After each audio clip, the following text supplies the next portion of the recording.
Hey guys, welcome back to the channel. This is story about what if Naruto trained seriously after Mizuki part 1. Before I start, please do support for more amazing content and comments for part 2. Do consider to subscribe my channel and share my video to your friends and check out the description as well. Let's start the video. Good thing I'm such an awesome ninja. Bet Sasuke team wouldn't be able to do something like this. One Uzumaki, Naruto thought to himself as he held his body up flat against the ceiling, left hand gripped tightly around the corner of a wooden support beam. His right held the lockpicks he hadn't had time to put away, and clutched between his feet was all the scroll Mizuki sensei had given him with a map of guard patrol routes and a drawing of his mission target. The blonde ninja to be held this pose, making no noise except for the near-silent breathing and heartbeat that he himself could barely hear, for a further 30 seconds until the passing Chunin patrol guard was sure to be out of earshot, then dropped silently to the floor. He chuckled to himself quietly. No one ever thinks to look up. He might get in trouble for his pranks, but he learned a lot more from them than he ever would have just listening to Iruka sensei's boring lectures. 9 minutes 54 seconds left until the next guard got there. More than enough time to finish up the door lock, find the scroll, and get out of the building. He started up with the lockpicks again, now that he was alone as he could ever be, at any rate. The other was always there, whispering quietly into his head, urging him to rip, tear, kill, to set it free upon the world and have power beyond his wildest imaginations. No, whisper wasn't quite the right word. It wasn't an actual voice, more like a constant feeling, tugging at the back of his mind. It was in him but not a part of him, not supposed to be there, and nothing good would ever come from listening to it. He knew that as instinctively as he knew kindness was good, or ramen the best food ever. He had never told anyone about the other, not even Hokage Gigi. But people clearly knew anyway. Why else would all the adults act like he didn't exist? It used to get to him sometimes, the cold glares, the way everyone pretended he wasn't even there until he did something he could be punished for. Things had been bad back then, before he promised himself he wouldn't cry anymore, before he chose to be a ninja, before he made himself always look at things opti positively. Now though, he couldn't not look at things positively, pretty much all the time. Now, he had a goal to work towards. Now, the nightmares weren't so bad. The nightmares were another thing he had never told anyone about.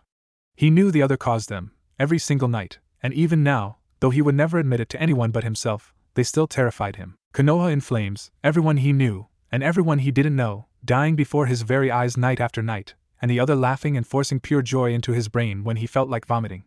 Because he was always the one causing it. All the death and mayhem. The soft click of the lock releasing drew the blonde from his thoughts. The door had taken longer than he had thought, only 7 minutes, 6 seconds left. Naruto silently opened the door and, making his way into the room, looked around, making sure to close the door behind him just in case. While this blocked out the light from the hallway, the moonlight from the small window, just a bit too small to have worked as an entry point, on the far side of the room was more than enough for his sharp eyes to make out the details. How the hell am I supposed to find one scroll in all of these? He only just remembered not to shout out his frustration. The whole room was filled with shelves upon shelves of scrolls, many of which were coated in dust. Okay, think Naruto. What did Mizuki-sensei say about where to find it? It's on a shelf about 16 feet back and 4 feet to the left when you go through the door. I'm a bit under 5 feet tall, so that shelf there. The blonde had always had trouble relating numbers to distance. Something about it just never agreed with him. It was one of the reasons he always failed the written tests at the academy, along with the questions usually being about the boring stuff he never paid attention to. He rushed over to said shelf and started searching through the 54 scrolls it held, looking for any that matched the drawing. 7 minutes 4 seconds left. The dust that he was stirring up from the scrolls irritated his sensitive nose. Konoha's prankster king barely caught himself in time to keep from sneezing. The sound of the reflexive sharp intake of air, however, was picked up by the ears of a certain old man who just happened to be passing by. Naruto? What are you doing here so late at night? The boy leapt 8 feet in the air in surprise, or he would have, had the ceiling not been only 10 feet high. As it was, his head rammed hard up against the stone ceiling before he fell back to the floor, landing squarely on his backside. He knew the voice right away, and turning around only confirmed it. He hadn't managed to sense the old Hokage coming at all. Guess he didn't get the job for nothing. Ow Gigi, don't sneak up on me like that. As for why I'm here, well, you see, Oryoku no Jutsu. Or maybe he did get the job for nothing, the blonde thought as he undid his hinge, the old man now soundly unconscious. He went back to sorting through scrolls, a bit more quickly now as he was starting to run out of time. Only 5 minutes, 42 seconds left, and he needed at least 3 minutes to get out of the building. There. That was the forbidden scroll, an exact match to the drawing. Strapping the huge roll of paper to his back, Naruto turned around and swiftly made his way out of the building. There was only the one guard in this section, and he wasn't nearby, so Naruto sprinted straight for the window he had used to get in, not taking too much care to soften his footfalls. He needed to be far away by the time Gigi woke up. Naruto let his body fall backwards onto the grass, exhausted but happy. He had learned his one jutsu and now just needed to wait for Mizuki-sensei to come test him on it. 2 minutes later, after which the blonde's body had recovered somewhat, another person entered the small clearing. Someone not Mizuki-sensei. Ha! I found you, Iruka-sensei, you idiot! Shouted the Scarface Chunin. I found you. The blonde sheepishly scratched the back of his neck. Hee, I guess you did. Anyway, I managed to learn one jutsu from this scroll, so now I just have to show it to you and I can graduate, right? Right, Iruka-sensei? This statement was more than enough to confirm the academy instructor's suspicions. The boy was being used. Graduate? Naruto, who told you that? Mizuki-sensei did. He told me about this scroll and how I could still graduate if I just learned a jutsu from it. Then he told me where to find it, and even gave me a map complete with guard routes. See, the short blonde was clearly overjoyed with his success, and Iruka was not in the least looking forward to what he would have to explain to the boy he had grown so attached to. Fortunately, he was saved having to do this. Unfortunately, the thing that saved him was 10 kunais flying straight towards the two of them. Naruto, his body still recovering from the intense training he had just gone through, saw the kunais coming but was unable to react in time. Instead, Iruka-sensei shoved him out of the way, leaving the man himself with no time to dodge the oncoming sharp metal objects. He was able to keep himself from any bad injuries, though. After making sure his sensei wasn't badly hurt, the blonde turned to face the bastard who had just attacked them, only to find himself very confused. It was Mizuki-sensei.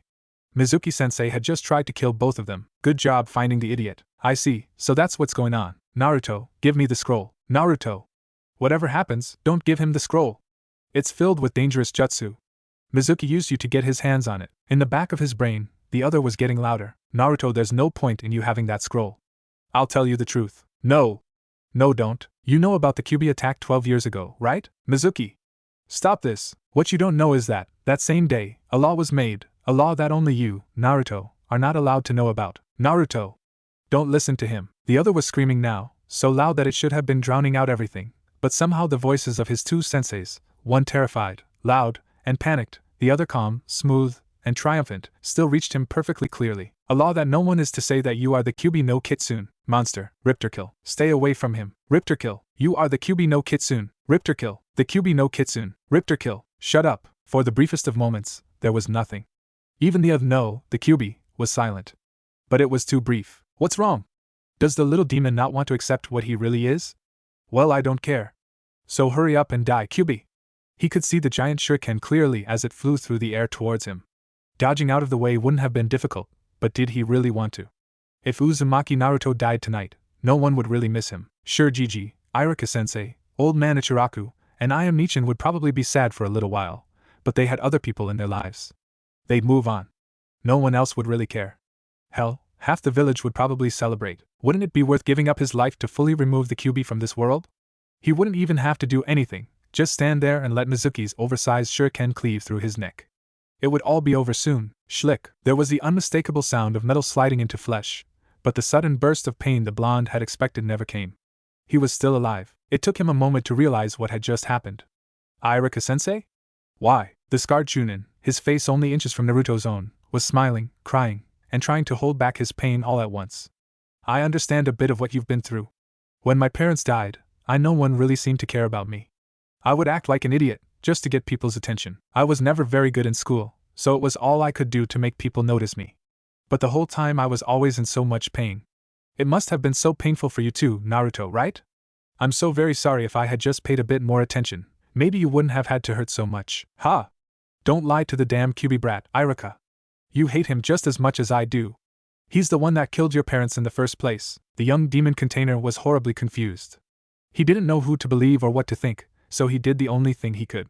He ran and ran, as fast and as far away as he could, until he remembered that running away had never solved anything before and slumped up against the base of a tree. For the first time he could ever remember, he was completely lost. He had no idea of how long he spent just sitting there, trying to figure things out, the Kyuubi tearing away at the back of his mind, until a voice returned him to the real world. How, Naruto? How did you know poof I wasn't Iruka? Because poof I'm Iruka. Iruka, you sicken me.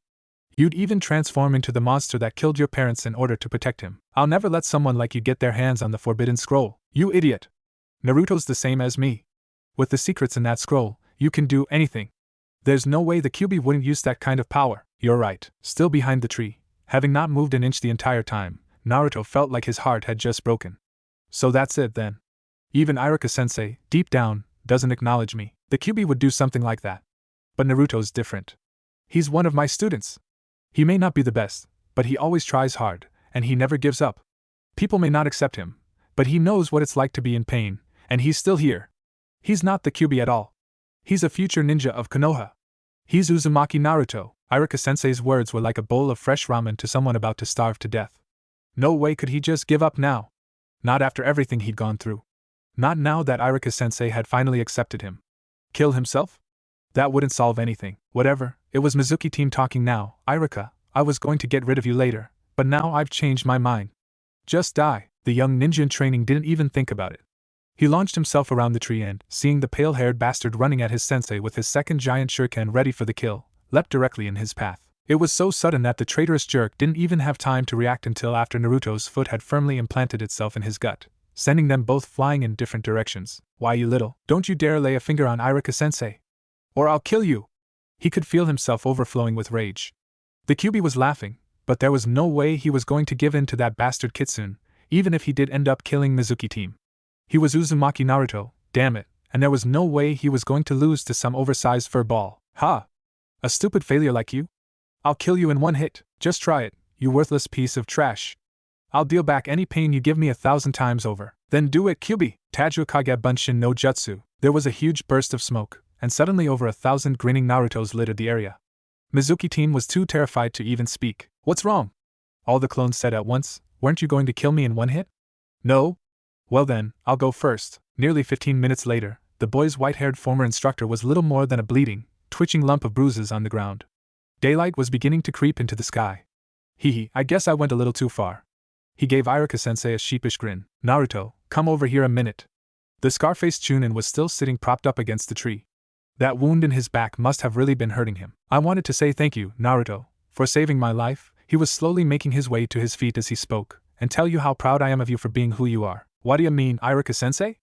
I should be the one thanking you. After Mizuki team told me about the fox, I was about ready to just let myself die. You saved me by believing in me back there. I'd do anything to keep that belief. The man smiled. Okay, I've decided. Close your eyes, I'm going to give you a present. Naruto could hear what sounded like Iruka-sensei fiddling with some kind of cloth. After a moment, the sound stopped. Can I open my eyes now? Go ahead. The blonde opened his eyes to see Iruka-sensei's smiling face, his own goggles held in the man's hand. Wait, if he had the goggles, then what was that on his forehead?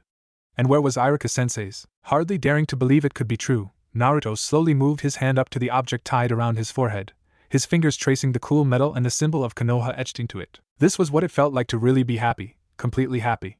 He found himself smiling, not the usual ear-to-ear grin, or the smirk he had whenever he got a good idea for a prank, but a real, warm, open smile of true joy. Congratulations.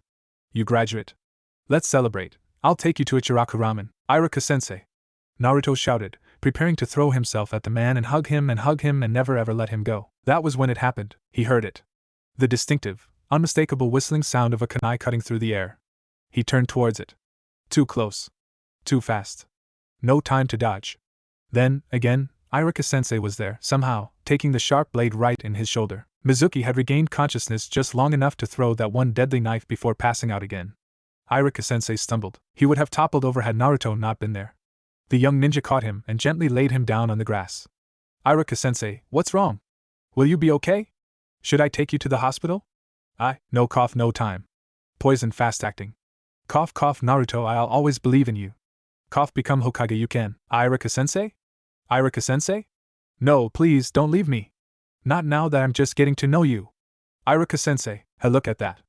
The QB brat crying over the body of his dead teacher. How sweet. Naruto spun to face the voice, Mizuki's voice.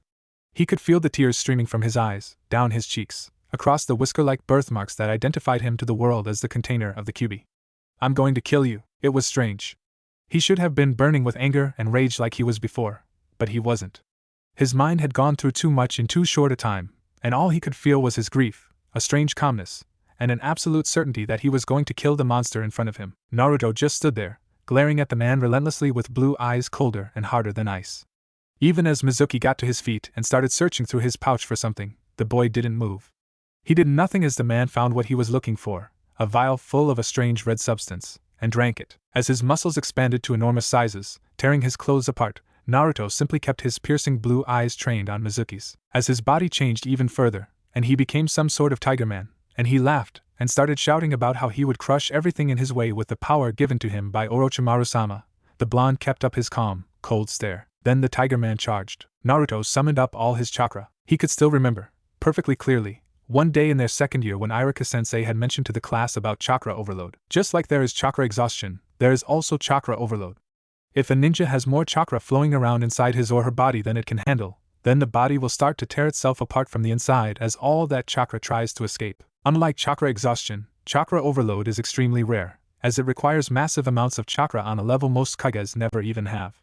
So far, in the history of the ninja world, there have only been 2 recorded cases of chakra overload. The first was in. Naruto had no doubts that chakra overload was what he was now experiencing. It felt like his entire body was slowly burning up from the inside out. Hell, he was actually glowing with a soft blue-white light from every part of his body. At the same time, though, he felt powerful, like he could pick up the Hokage tower and move it to a new location if he wanted to. The beast man he had once called sensei seemed to be moving in slow motion, like he was underwater. Naruto ran across the 2 yards remaining between them and punched him directly in the center of the chest, holding nothing back. He felt more than saw as Mizuki's entire body just crumpled? Exploded? Fell apart? It was hard to tell. Around the spot he had made contact. Sure that the man was now dead, he had felt his heart explode. He let the chakra go and slipped into unconsciousness. White everywhere. That meant either the hospital or heaven. Everything was still too muddled to get any more clues as to where he was. Wait, he could still sense the Kyuubi pawing away at his mind. Damn. The hospital, then. Naruto hated the hospital. You're awake, Gigi? Talking hurt. So did turning his head to see that yes, it was the Hokage who was in the room with him. Try not to move, Naruto. Your body is still recovering. You should consider yourself lucky. Anyone else would probably be dead after pulling off what you did back in the forest. Details started to filter in. Mostly it was the pain, the severe ache throughout his entire body. And not the good kind of ache like he would have after a long day of hard physical training, but the other kind of ache, where everything is just that constant, slight pain that you can't ignore and that won't go away. The next important detail he registered was that he was still wearing the forehead protector. His forehead protector. Iruka-sensei's forehead protector. He could feel the cool metal through the cloth on his forehead. It felt nice. You should know, I saw everything that happened from when Iruka found you on. I'm sorry. I wouldn't have been able to get there in time to be of any use. Your crystal ball? Gigi had shown him the object once when he was younger, explaining how he could use it to see anywhere within the village walls. The old man nodded. Then I'm still a ninja? He started to gesture to the headband, but stopped when attempting to move his arm made the pain 100 times worse. Yes, you're still a ninja, Naruto. In fact, I dare say you have more right to wear that headband than a great many of the people who call themselves ninjas. Ah, really? Honest praise like that from Gigi was something very rarely given out. The aged Hokage's soft smile was answer enough. Then his expression turned serious. Now, I'm assuming you have some questions for me. The blonde demon container knew exactly what he was talking about. Yeah, the Kyuubi. So what's the deal, Gigi? Am I like the fox? No. That man did not understand what he was talking about, Naruto. The night the Kyuubi attacked, the only way of stopping it was to seal it away, and the only thing strong enough to contain a demon with that level of power was a newborn baby. The Kyuubi is inside you, but it is not you. The boy took a moment to absorb the information. It was just confirmation of what he had already thought, but it was good to have. And the law? What about that? After seeing the way the village reacted to what had happened, I realized that no one who knew the truth about the fox was going to be able to treat you like a normal person. So I made that law, that no one is allowed to talk about it, to keep the other children your age from finding out. I wanted to give you a chance with the rest of your generation. Naruto spent a good bit longer thinking about this answer. And it was while he was thinking that he realized just what Hokage Gigi was trying to do. He was trying to keep the blonde's mind off of what had happened to Iruka-sensei for as long as he could. Because even something as terrible as the legendary Kyuubi no Kitsune was nowhere near as painful as the emptiness he felt thinking of the scarred Chunin instructor. Along with the shift in his thoughts, his face shifted as well, ever so slightly, into a look of deep sadness. His normally bright blue eyes seemed to dim. When is the funeral? The old man looked sad as well, now. Tomorrow at 1. Thank you. They both stayed silent for several minutes, each lost in their own thoughts. I can feel it, Gigi. My whole life, as long as I can remember, there's been this constant feeling in the back of my head, this wrongness, inside my mind, telling me to hurt and kill, and when I was younger, I would sometimes use it to decide what to do. I'd listen to what it told me and do the exact opposite. Because, even though it's inside my head, I can just tell that it's not supposed to be there, it's not right. I never told you, or anyone, about it, because I was scared of how you'd react. Now though, I finally have a name for it, at least. More silence. Gigi, why didn't you ever tell me? the Hokage sighed. I wanted to be sure you would be able to handle knowing. Information is one of the most powerful and dangerous things in the world. Had I told you before you were ready to know, you might have reacted badly, maybe even killed yourself, or, that made sense. After all, that had been his immediate reaction on finding out. Can I have some time to rest? Certainly, Naruto. When the old Hokage left, the boy closed his eyes, but he didn't sleep. Sleeping would mean nightmares, and what he needed right now was just time to think. Sarutobi Hiruzen returned to his office after a very enlightening conversation with his favorite new genin. He wasn't supposed to be biased, of course, but he just couldn't help it. That boy had the best qualities of both his parents along with something else, entirely unique to himself. The Sandaime couldn't quite identify just what it was, but it was blindingly clear that Naruto would grow up to be a ninja like no other, provided he was able to survive the experience. The blonde was dealing with everything that had happened surprisingly well, it seemed. After the way he had been immediately after losing Iruka, Hiruzen had feared the boy's mind had finally broken under the pressure of so much happening all at once. Fortunately, that was not the case, though the blonde not asking for ramen could be taken as a disturbing sign. The news that Naruto could, and in fact had always been able to, sense the Kyuubi's presence within himself had come as something of a shock. He was rather unclear about just how strong the connection between boy and demon was, though. He would need to ask more about it later. Also, there was the matter of just what had happened when the blonde had killed Mizuki. Not the man's sudden transformation, no. That had all the hallmarks of one of his former students' sick experiments, and the ex-taijutsu instructor had even admitted that Orochimaru had been the source. What didn't quite make sense was what had happened with Naruto. Even with the chakra overload the blonde had clearly been experiencing, his physical strength could not have realistically been boosted that far. It was nearly on par with what Tsunade was capable of. If only she herself were to examine the boy, the doctors who had looked at him could find nothing out of the ordinary besides the expected, denser than normal bones and muscles, the extraordinary healing rate, and the multiple impossibilities about his metabolism, and of course the ridiculous amount of chakra he had and the unprecedented method his body had developed to handle it. But none of the medics currently in Konoha were anywhere near her level. There could have been something they just were not able to detect. Sitting down at his desk, the aged Hokage looked at all the paperwork that had piled up and sighed. That really wasn't his priority at the moment. With Iruka gone, he did not expect the remaining members of the senior academy staff to make good decisions about team placement, especially considering how the new batch of genin contained not just one, but two students who had always incited large amounts of bias. It would be up to him to decide the arrangements himself, then. It was about 5 hours later when Hokage Jiji came back. Naruto had had enough time to sort things out in his mind, and the pain was mostly gone. He was sitting up now, his legs dangling over the side of the bed. Hey Jiji. When can I get out of here? Wait, scratch that. How long have I even been here? The old man grinned. You were brought in about 14 hours ago. The doctor said you can leave whenever you feel ready, but they strongly recommend that you not engage in any strenuous physical activity for at least the next 24 hours, to be sure you are fully recovered. Stupid doctors and their stupid big words, Naruto grumbled while going over what the Hokage had said in his mind, a bit more slowly. So basically, I shouldn't train till tomorrow evening, right? The grin turned into a smile. That's right. Well, why didn't you just say that then? Stupid Jiji, he muttered to himself for a few seconds about mean old men making things more complicated before coming up with an idea. Oh. I know. I'll go to Ichiraku Ramen. Wanna join me, Jiji? He chuckled. I would love to, Naruto, but I have lots of paperwork waiting to be finished back at the tower. The most powerful ninja in the village was being stopped by some pieces of paper? Now that was just plain crazy. Well, why don't you make someone else do the paperwork for you? Or invent a paperwork no jutsu, or I got it. Use a shadow clone. That way, you can do the paperwork and take me out to ramen at the same time. A second later, the Hokage fainted, a look of triumph on his face. Hey Jiji. Jiji?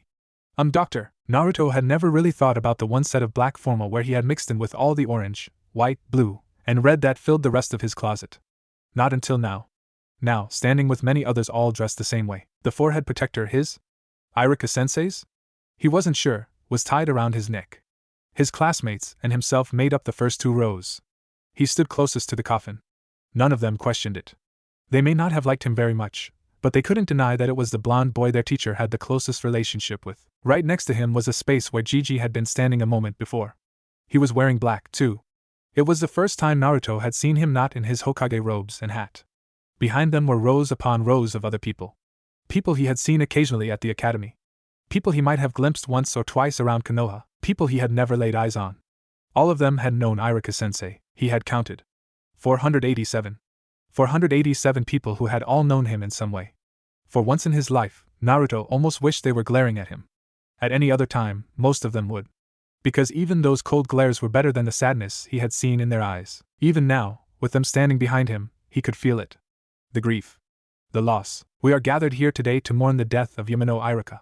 We all knew him in some way, be it as friends, co-workers, or students. As such, it is only fair that you all know how he died. He gave his own life to save a fellow Konoha ninja. 2 nights ago, Toki Mizuki betrayed the village and attempted to run away with a scroll filled with forbidden jutsu. Iruka and another ninja met him near Training Ground 36 and killed him, but not before Iruka took a poison kunai meant for his partner. Iruka was an amazing man and a true Konoha ninja. But I am sure that what he would most want to be remembered for is the gift he has given to all his students. He poured his heart and soul into his teaching. As such, it would be most appropriate for those same students he always cared so deeply for to be the ones to speak about him. Any of you who wish to say something about Iruka, please come up here and do so. As the Hokage walked back down to stand next to Naruto, one of the girls, Kasumi, was the first to step forward. She talked, sometimes only just barely holding back her tears, about how he had always been there whenever she had trouble with a jutsu or concept, or even just to talk to. More followed after her, all talking about Iruka-sensei and the ways he had influenced their lives. Even Shikamaru, Shino, and Sasuke went up and said something. During the middle of all this, Naruto spoke quietly, never moving or turning his head. Gigi, why do people give their lives for others? The old man seemed to think about this for a moment before answering just as quietly. When someone dies, he disappears, along with his past, his current lifestyle, and his future. Many people die before they should. They die easily and unexpectedly, in surprisingly simple ways. The people who die have goals and dreams, but they each have something else just as important. Family, friends, lovers. People who are important to you. You trust and help each other. The bond between you and those important to you grows thicker and stronger as time goes by. It is beyond reason. Those bound to you by that bond will gladly give their lives for those they care about, because it is important to them. Yeah, I think I get that a bit. But it's painful when someone dies. I know, Naruto, I know. You just have to remember what it is Iruka gave his life for. I think I get that too. Thanks, Gigi. Finally, everyone else had gone, leaving Naruto with no way to put it off any longer. Slowly, he made his way up the stand. He looked out at the 486 other people, all looking right back at him. Everyone there had the same expression on his or her face, himself included. He took a deep breath before letting the words flow. I've had a lot of time to think about what to say, and I've come to a decision. I'm gonna start off with a confession. Iruka-sensei died because of me. There were sharp intakes of breath and looks of confusion, most coming from his classmates. The adults, for the most part, must have already been able to put the pieces together. After a moment, everyone quieted down. I was the other ninja Gigi mentioned, the one he gave his life to protect. This is his forehead protector around my neck, that he gave to me just minutes before. I'm not gonna go into details though, cause how he died isn't really important. What's important, what would be important to Iruka-sensei, was how he lived, and what he left us. You all knew him. What you think he'd say if he saw us all like this, standing around and moping? Cause the Iruka-sensei I knew would have made us all run laps for being so gloomy. People chuckled, and he saw some nods of agreement. He'd want us to remember him by remembering the things he taught us, not just about how to be a ninja, but about how to be a person. And he taught us a lot, even when we ignored him, or slept through his lectures, Shikamaru. Hey. Most of that stuff was really boring. And don't you pretend you didn't sleep in class sometimes, too. Troublesome blondes. What was that, Shika? Ino felt the need to add in. Naruto decided he needed to settle everyone down before they all broke out into a babble of conversations. I'm still talking here. Amazingly, they listened. I think the most important thing he gave us all, though, was his will to get what he wanted. He lost his parents in the Kyuubi attack, when he was no older than I am now. After that, he was all alone. Everyone was so caught up in their own loss, their own pain, or in keeping the village as a whole going that there was no time to spare for one poor orphan boy. But he didn't give up. Even when it was so painful he didn't know what to do with himself, he kept going. And in the end, he finally got to do something he truly loved. No one who's ever seen sensei at the front of a classroom can deny that he loved teaching. Whatever he was doing, whether it was giving one of his lectures that seemed to go on forever, or teaching how to throw kunai and shuriken, or even shouting at us with his big head no jutsu, he always had that look in his eyes, that look that said, here I am, and I'd rather be here than anywhere else in the whole world. And he loved us too, each and every one of us. So, to remember and honor him, we should all find that thing that makes us happy and do it. Not just do it though, but do it the best we possibly can, with everything we are. Whether it's being a ninja, or a ramen chef, or a business owner, or a teacher, or a Hokage, we all need to find that thing and do it with all our hearts. For Iruka-sensei, as he stepped down and went back to his place in the crowd, Naruto heard a noise. It took him a moment to figure out just what the noise was, until he realized people were clapping. All 486 people were clapping for him, and for Iruka sensei. It was something that had never happened to him before, outside of his imagination. And as Hokage Gigi went up to cremate the body with a Gwokaku no Jutsu, Naruto, for the first time in his 12 years, felt content. Well, Naruto thought, as he sat in his classroom at the academy for what would likely be the last time, Gigi's grandson sure is an interesting brat. Konohamaru. I'll remember your name. It had felt odd, teaching someone like that. Of course, all he had wanted to learn was the Oryoku no Jutsu, but still, it was strange, being in this room without Iruka sensei, like looking at the sky and seeing the sun missing, or eating ramen only to find out the noodles weren't there. Instead, it was just Gigi standing there, giving a clearly pre-written speech about the responsibilities and dangers of being a ninja. The words just had that dull, lifeless feel to them, like they had been said so many times by so many people in this same situation over the years that they were just tired and wanted to rest. He tried to picture how Iruka sensei would do it if he were there, but even his mental recreation of the scarred chunin couldn't manage to make the speech any more interesting. The blonde had found himself thinking deeply a lot more often the past few days. Probably because there was just so much for him to think about now. He'd see something completely ordinary, like a man buying some pig meat from the butcher just down the street from his apartment building, and he'd wonder. What did the man want the meat for? Was it for feeding his family? Or to be given to some animals? Or maybe he was just buying it because he could. Looking closer at the man's face, though, was enough to give him the answer he wanted. The man had that bright, happy look, the king you only get when doing something for someone you love. It didn't even lessen when he spotted Naruto staring at him. Dinner for his family then. Something else had changed over the past several days as well. Now, when Naruto walked down a street, one out of every few hundred people would smile instead of glaring. And the blonde would smile right back, that soft smile he first felt himself use when Iruka sensei gave him his forehead protector, not the extra wide grin he normally showed the world. He recognized every single one of these smilers, though. They were the people who had been at the funeral, and while his dream of being accepted by the people of Konoha was still a long way off, those smiles in the street erased any lingering doubts about it being impossible. And this morning, he had noticed one more change. His classmates. Whenever one of them would look at him, or speak to him, they didn't think of him as an attention-grabbing idiot failure. No, now they thought of him as an attention-grabbing idiot who was able to give a good speech. Well, at least it was an improvement. Well, not quite all of his peers had changed their views. Sasuke team still saw him as worthwhile. Oh.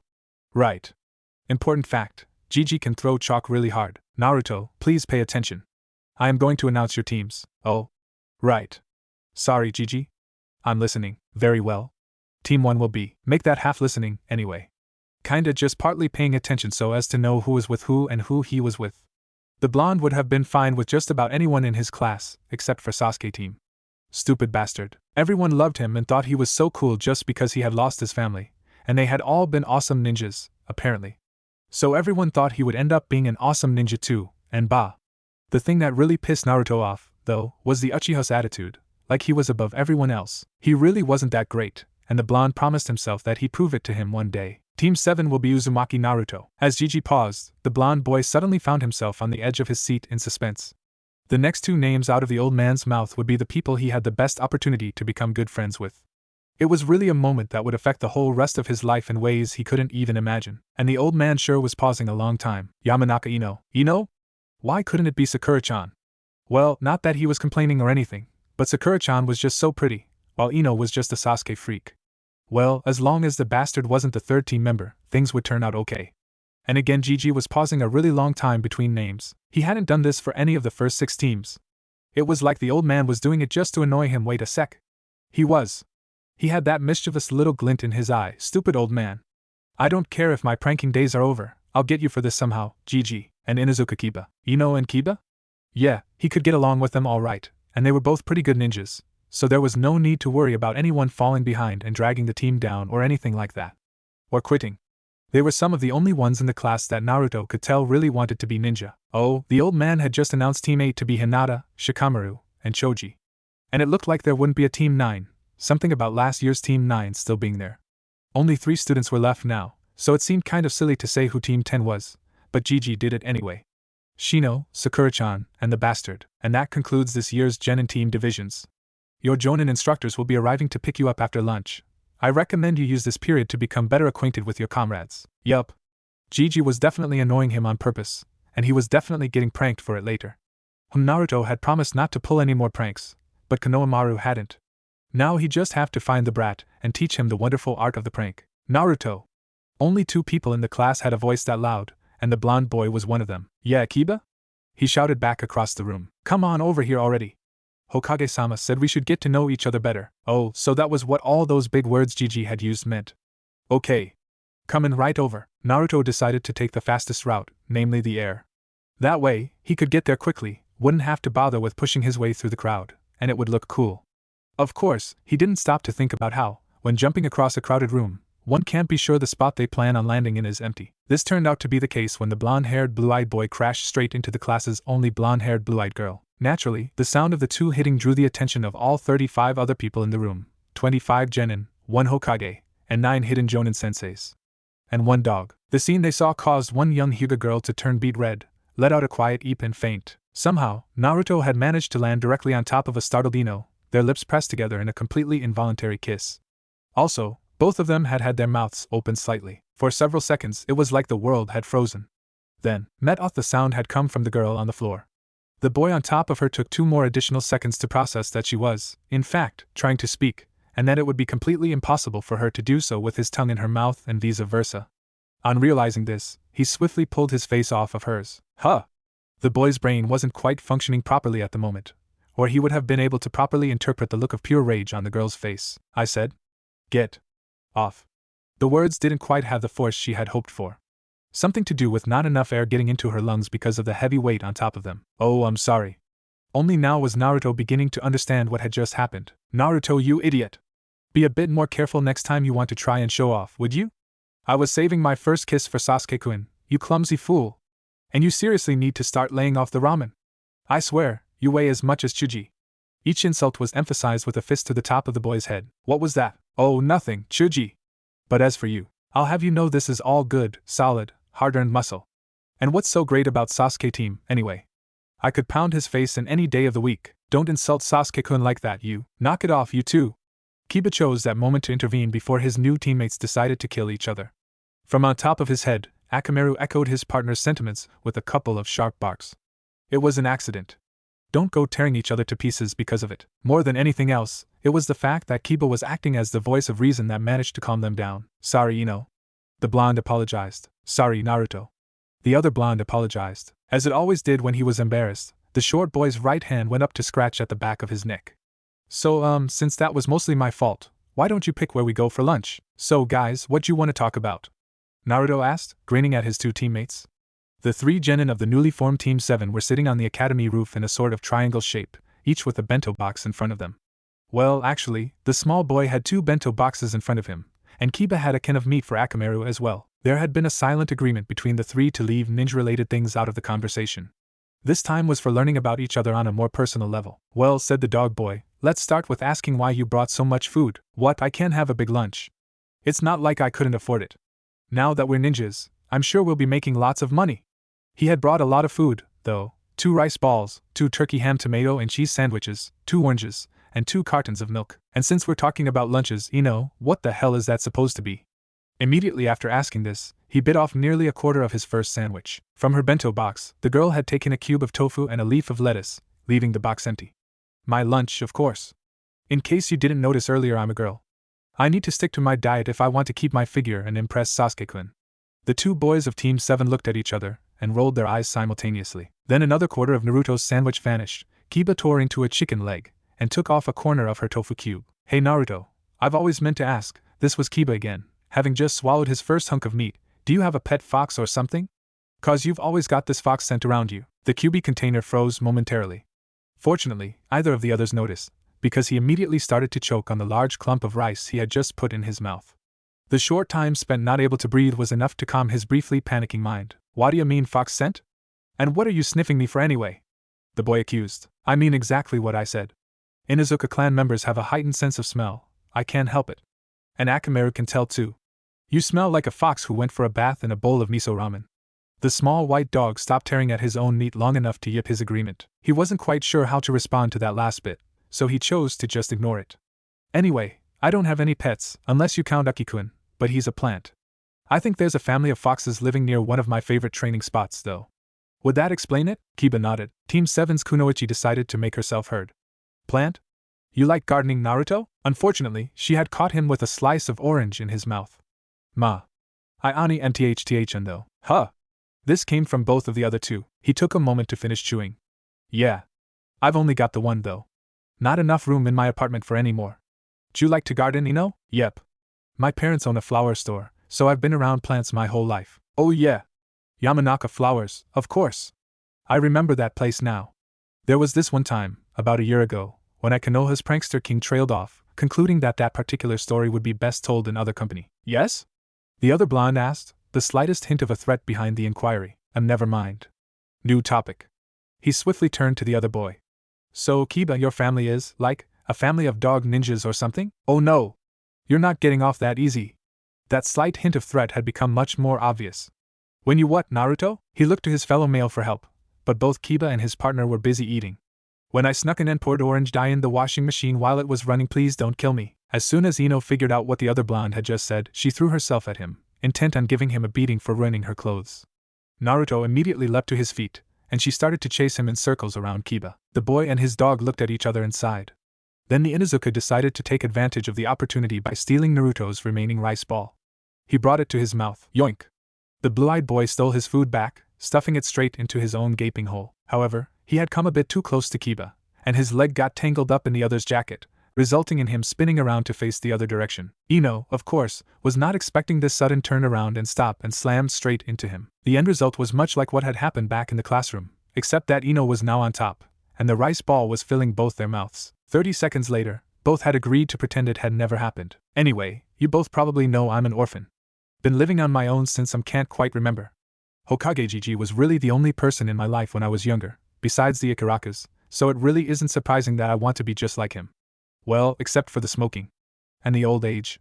But what about you two? What are your families like? Naruto asked, before chugging one of his milk cartons. Ino went first. It's just me, my mom, and my dad. Dad's a jonin, but he's not gone as much as you'd expect, because he helps out pretty often in the interrogation department. Mom just stays home and runs the store. Dad and I help when we can, but it's Mom who does most of the work. She has basic ninja training, of course, but apparently it just wasn't the life she wanted for herself. Dad was the one who made me want to be a ninja, though. When I was little, he'd tell me stories about some of his missions. It all just sounded so exciting.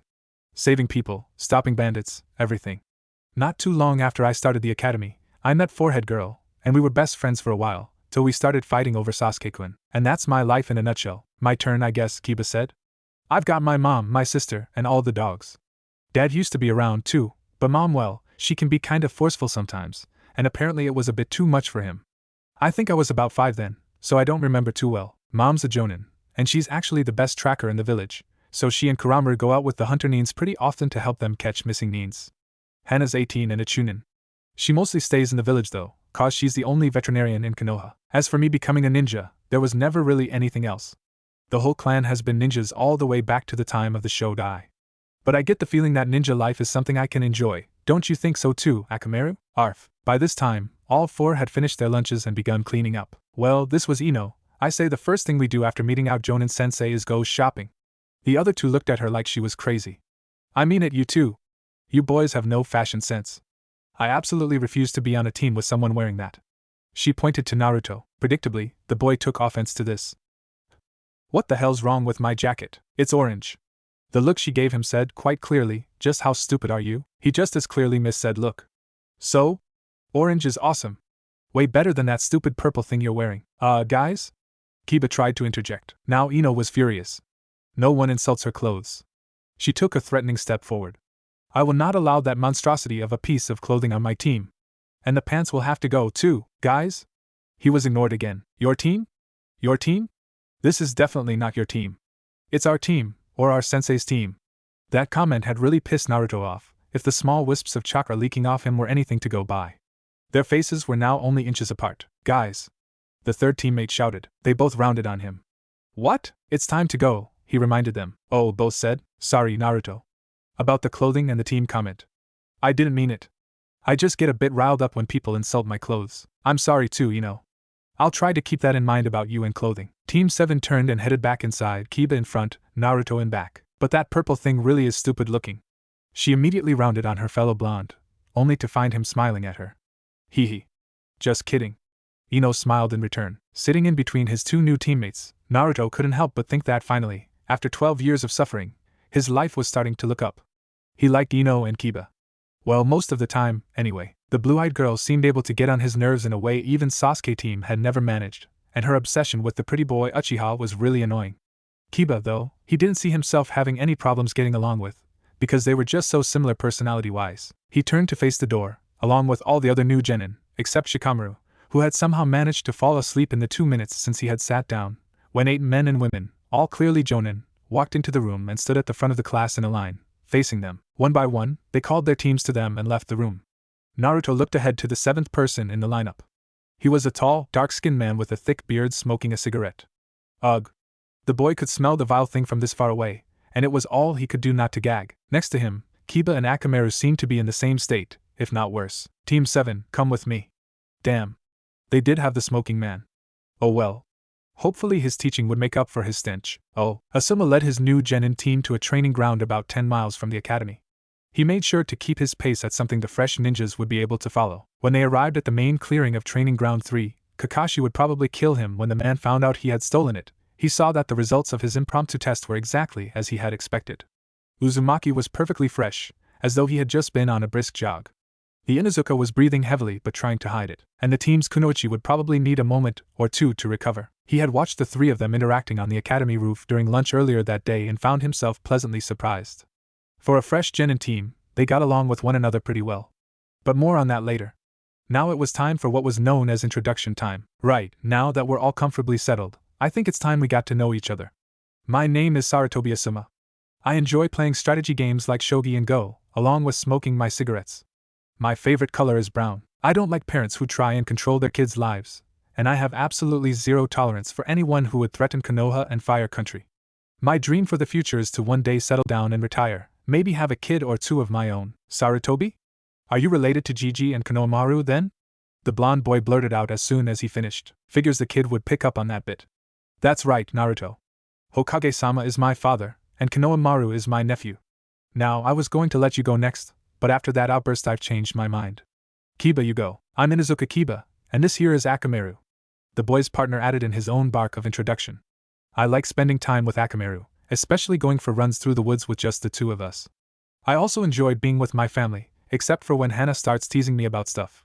My favorite color is gray, like my coat. I dislike arrogant bastards like Uchiha Sasuke who think they're better than everyone else just because.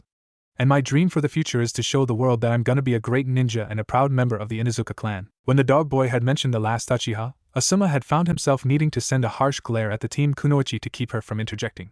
So far, though, everything was going pretty much as expected. He gestured for the girl to speak next. Hi, my name's Yamanaka Ino.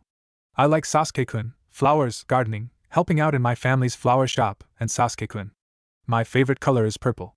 I don't like anyone who insults Sasuke-kun or my clothes, and my dream for the future is to marry Sasuke-kun. Energetic, but a bit of a one-track mind. Well, it was good to know what needed to be worked on.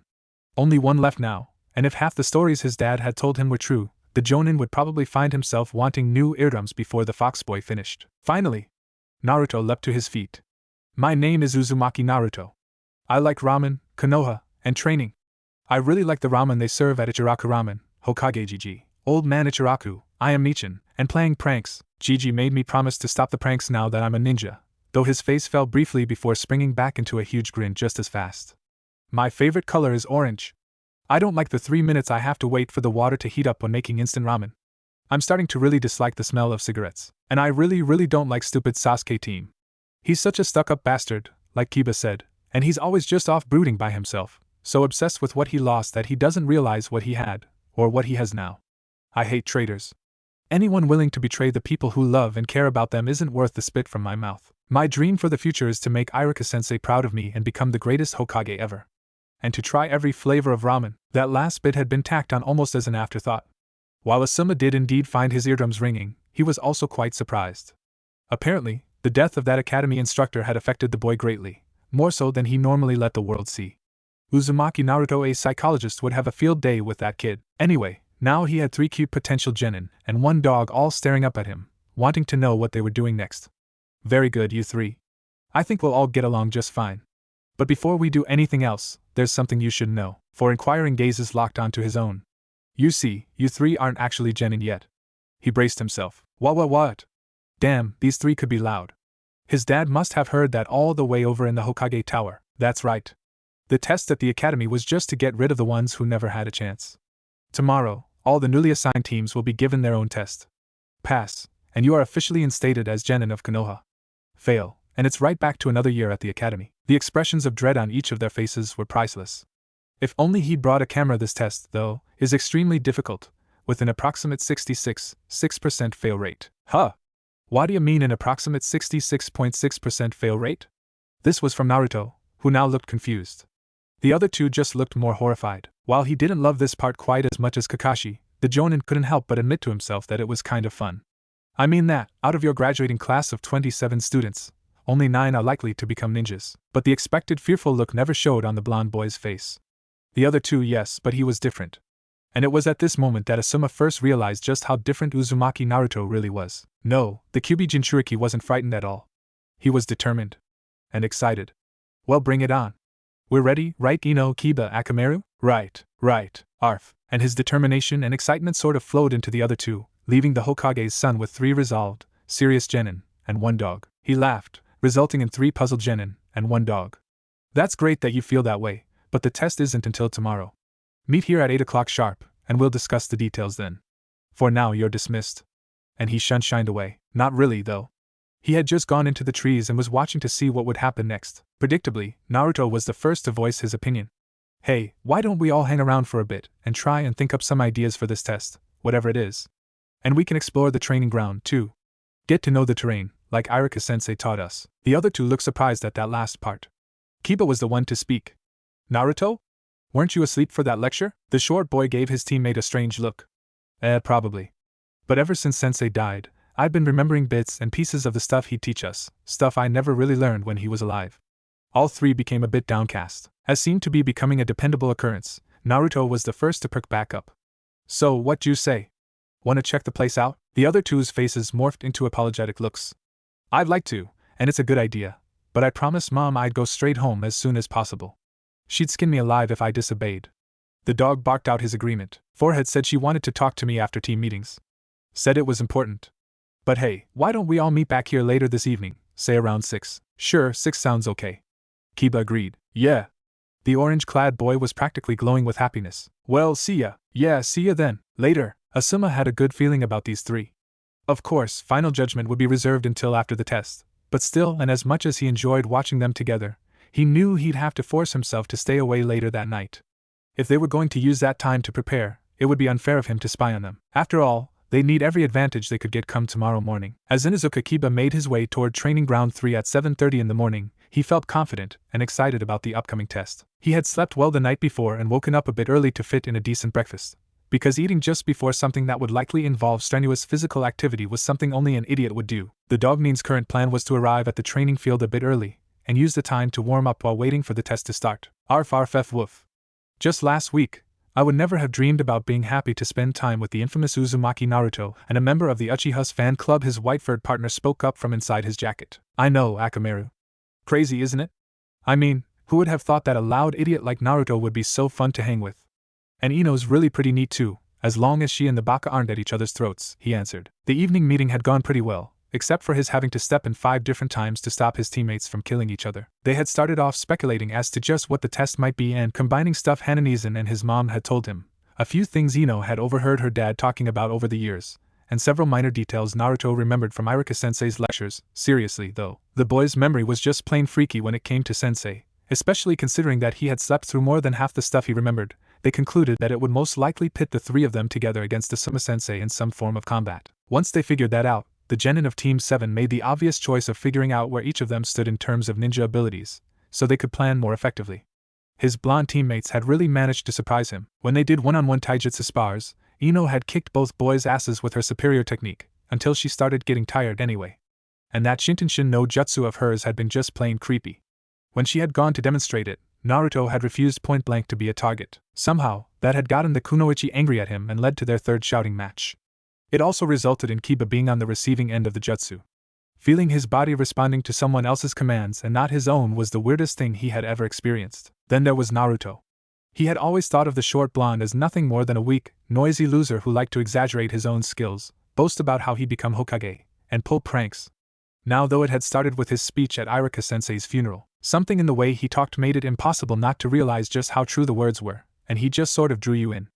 After they had been put on the same team, when the three of them went to the roof for lunch, he had started really paying attention to the other shinobi for the first time. It was impossible not to notice the blonde. His clothes alone made sure of that. But there was a big difference between noticing someone and paying attention to them. What Kiba had realized during that half hour together was that Naruto was a pretty fun person to be around, with how he was always so open about his emotions and thoughts. And that big grin that was usually on his face, you just couldn't help but like him. His ninja skills were nothing to scoff at either. His taijutsu was really sloppy, sure, but he made up for it by just not staying down. The first time Kiba had landed a punch, the blonde had just shrugged it off like it was nothing and told him to stop holding back. The first time Naruto had landed a punch, the Inuzuka was on his back for 5 seconds before he was able to stand again. He had hated to admit it, but the smaller boy had him beat in terms of raw strength. Of course, he hadn't really had any other choice when his opponent, without seeming to really exert himself, had him held so tightly he couldn't even wiggle. That had been in their second match. Kiba had won the first thanks to his superior speed, but the second dragged on so long he had started to wear out. Of course Naruto, being the stamina freak he wasn't even winded. And after sparring, when they had shown each other their jutsu, the dog boy couldn't help but be amazed by the Kage Bunshin. The only thing more insane than the jutsu itself was the amount of chakra it required and the way Naruto could dish it out like it was nothing. No wonder he was always so energetic. Arf. I smell something interesting up ahead. His companion's message interrupted his musing on his teammates. Really? What? Arf. Wait and find out for yourself something amusing, if Akamaru's tone was anything to go by. A minute later he caught the scent as well. Ramen, fox, and sweat? Naruto was training? Now? Kiba decided to run the rest of the way and give the idiot a piece of his mind when he got there. Did he forget they all needed to be in top shape for the test even after he had been the one to force Ino to promise to eat something substantial for breakfast? He arrived just in time to see 4 of the blonde boy charge at each other, before 3 of them dispersed in puffs of smoke. The remaining version of his teammate noticed his presence and turned to face him, wiping the sweat off his forehead with the back of his hand.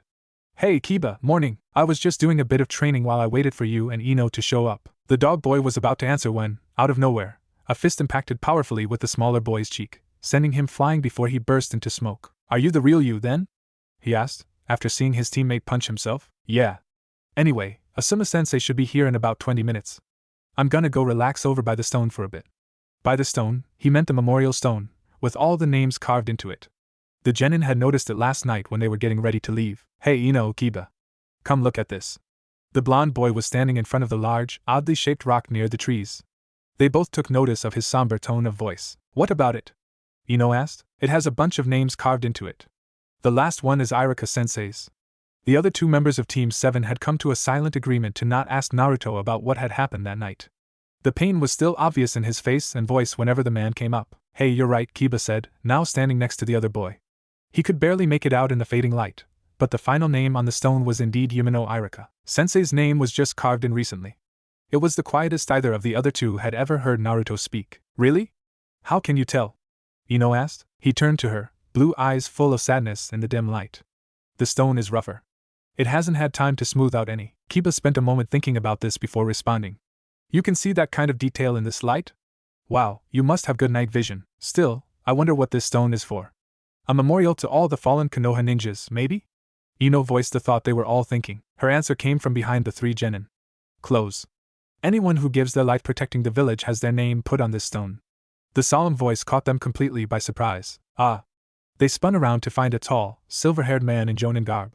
His forehead protector was slanted down to cover up a presumably missing left eye, and a mask covered the lower half of his face. Naruto elected himself to speak for the group. Who the hell are you, and what are you sneaking up on us like that for? I'm Hatake Kakashi. And just so you know, I wasn't sneaking up on you. What I mean, not snee. Ino interrupted the much louder blonde. Kakashi? You're the sensei for Sasuke-kun's team, then? Forehead girl was telling me all about you and how you were 3 hours late for meeting them. The man's eyelid lowered exactly halfway, giving the eerie effect that his eye was smiling at them. What can I say?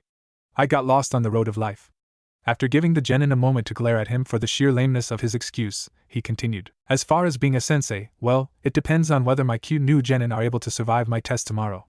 There's no need for me to ask who you are, though. The strange and sudden use of a comment that would have made much more sense earlier in the conversation confused Ino and Kiba to no end.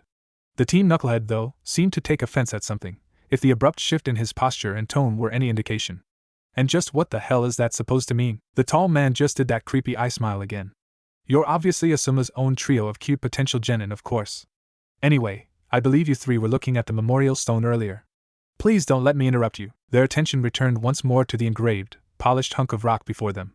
Knowing just what it stood for, and seeing the countless names that had been carved in over the years was truly a humbling feeling. This bunch right here, Naruto gestured to a group of about 400 names, separated by a small amount of blank space from the ones before and after it. This is everyone who died in the Kyuubi attack, right? I see the yondaime, and two people who must have been Iruka-sensei's parents. Hearing the blonde speak so solemnly was something his teammates still weren't used to. Kakashi moved and kneeled down to look straight into his crystal blue eyes. Yes. They are the people who lost their lives fighting the monster during that terrible tragedy. He stood again, and everyone was silent for several minutes in respect for the dead. Then, as if by some unspoken signal, Team 7 departed all at once, each heading in a different direction. Kakashi stayed where he was. Ino came into the clearing about 5 minutes before the test was scheduled to begin. She had walked the whole way from home, knowing that she needed to conserve her energy. Last night had shown quite clearly just how lacking she was in terms of stamina, especially when compared to the boys. Speaking of the boys, they were currently sitting down on the grass by the training posts, leaning up against the hardwood. You two need to be more alert. What would Asuma-sensei think if he saw you dozing off like that when he got here? Her fellow blonde leapt to his feet with an indignant shout. I was alert. Yeah right, idiot. Your eyes were half closed. She shouted right back. Ever since she had gotten teamed up with the knucklehead, he had taken the definition of annoying to a whole new level. The blue-eyed boy was about to retort, but he was silenced before even starting by the sudden arrival of Asuma-sensei. What's this? Are you three fighting already? While I'm glad you're all so excited, wouldn't it be better to save it for the test? The young ninjas turned to face him, standing at attention and ready to find out just what they would be doing. It looked like he had foregone the cigarette today, probably out of courtesy to Naruto after the comment he had made during introductions. Much better. Now, like I said yesterday, this will be a very difficult test, and anyone who doesn't pass will be sent back to the academy. Repeating himself? Why, surely he didn't think they would forget something so important so quickly. Hurry it up then. The three of us are ready for anything you throw our way. Yeah. We're gonna ace this test of yours, whatever it is. Right, Akamaru? Arf, boys. Always so quick to be ready to fight, especially loud ones like those two. Oh. So that was it. Best play along then.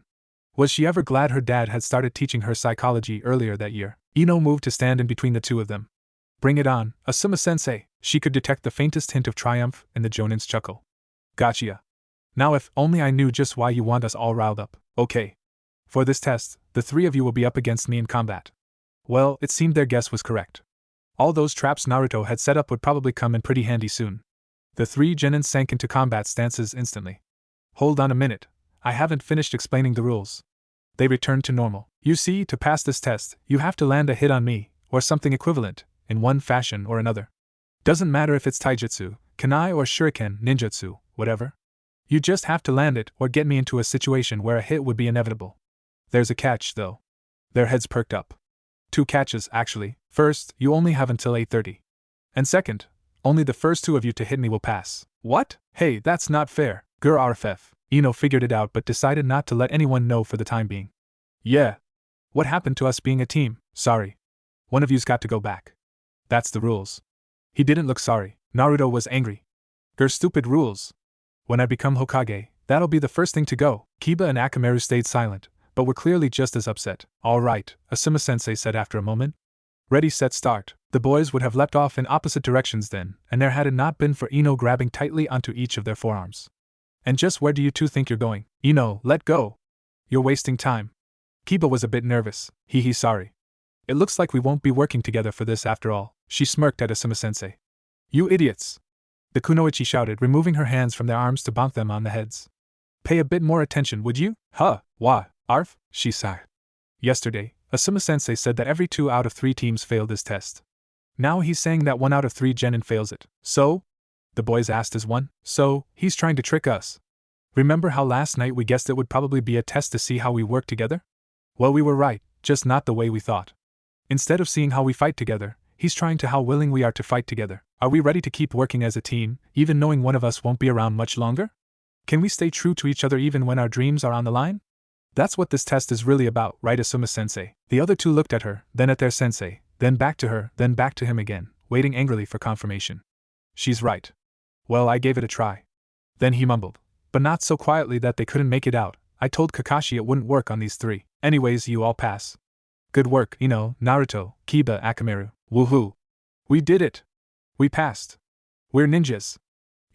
That was awesome! Naruto did some sort of strange, excited victory dance. Then he hugged her, taking the girl completely by surprise. She was about to shout at him with what little air she had left in her lungs, when he just as suddenly let go, running over to Kiba. The dog boy backed up frantically. Naruto, I'm excited and all too, but I really don't want you to hug me. That seemed to calm the orange blob of energy down a little. Asuma-sensei spoke up again. Now while you have passed, I'll still need to evaluate your combat skills. I'm supposed to be your sensei, but I need to know where you stand before I can decide what to teach you. The genin of Team 7 listened intently. Now I want you to start by coming at me individually, and yes, Kiba, you can use Akamaru, then all of you at once, so I can see your teamwork. Now, who wants to go first? I will, Asuma-sensei, volunteered. It made the most sense, after all. She had the least stamina, so going first would give her the most time to recover before the 3-on-1 fight. She stepped forward and shifted into the basic taijutsu stance taught at the academy as the boys moved back, giving her space. Don't hold back, he advised. She wasn't planning on it. Channeling chakra to her legs, she dashed forward, striking out with a quick right jab. It was blocked, of course, but the blonde swiftly followed it up by planting her left foot forward and transferring to a chakra-enhanced spin kick with the right. The jonin leapt backwards slightly to avoid it. Ino, however, had thought a step ahead. During her spin, her left hand had grabbed a kunai, and she threw it at point-blank range. For an instant, she panicked, thinking the weapon would actually hit, only for Asuma-sensei to suddenly be deflecting it with a trench knife in his right hand.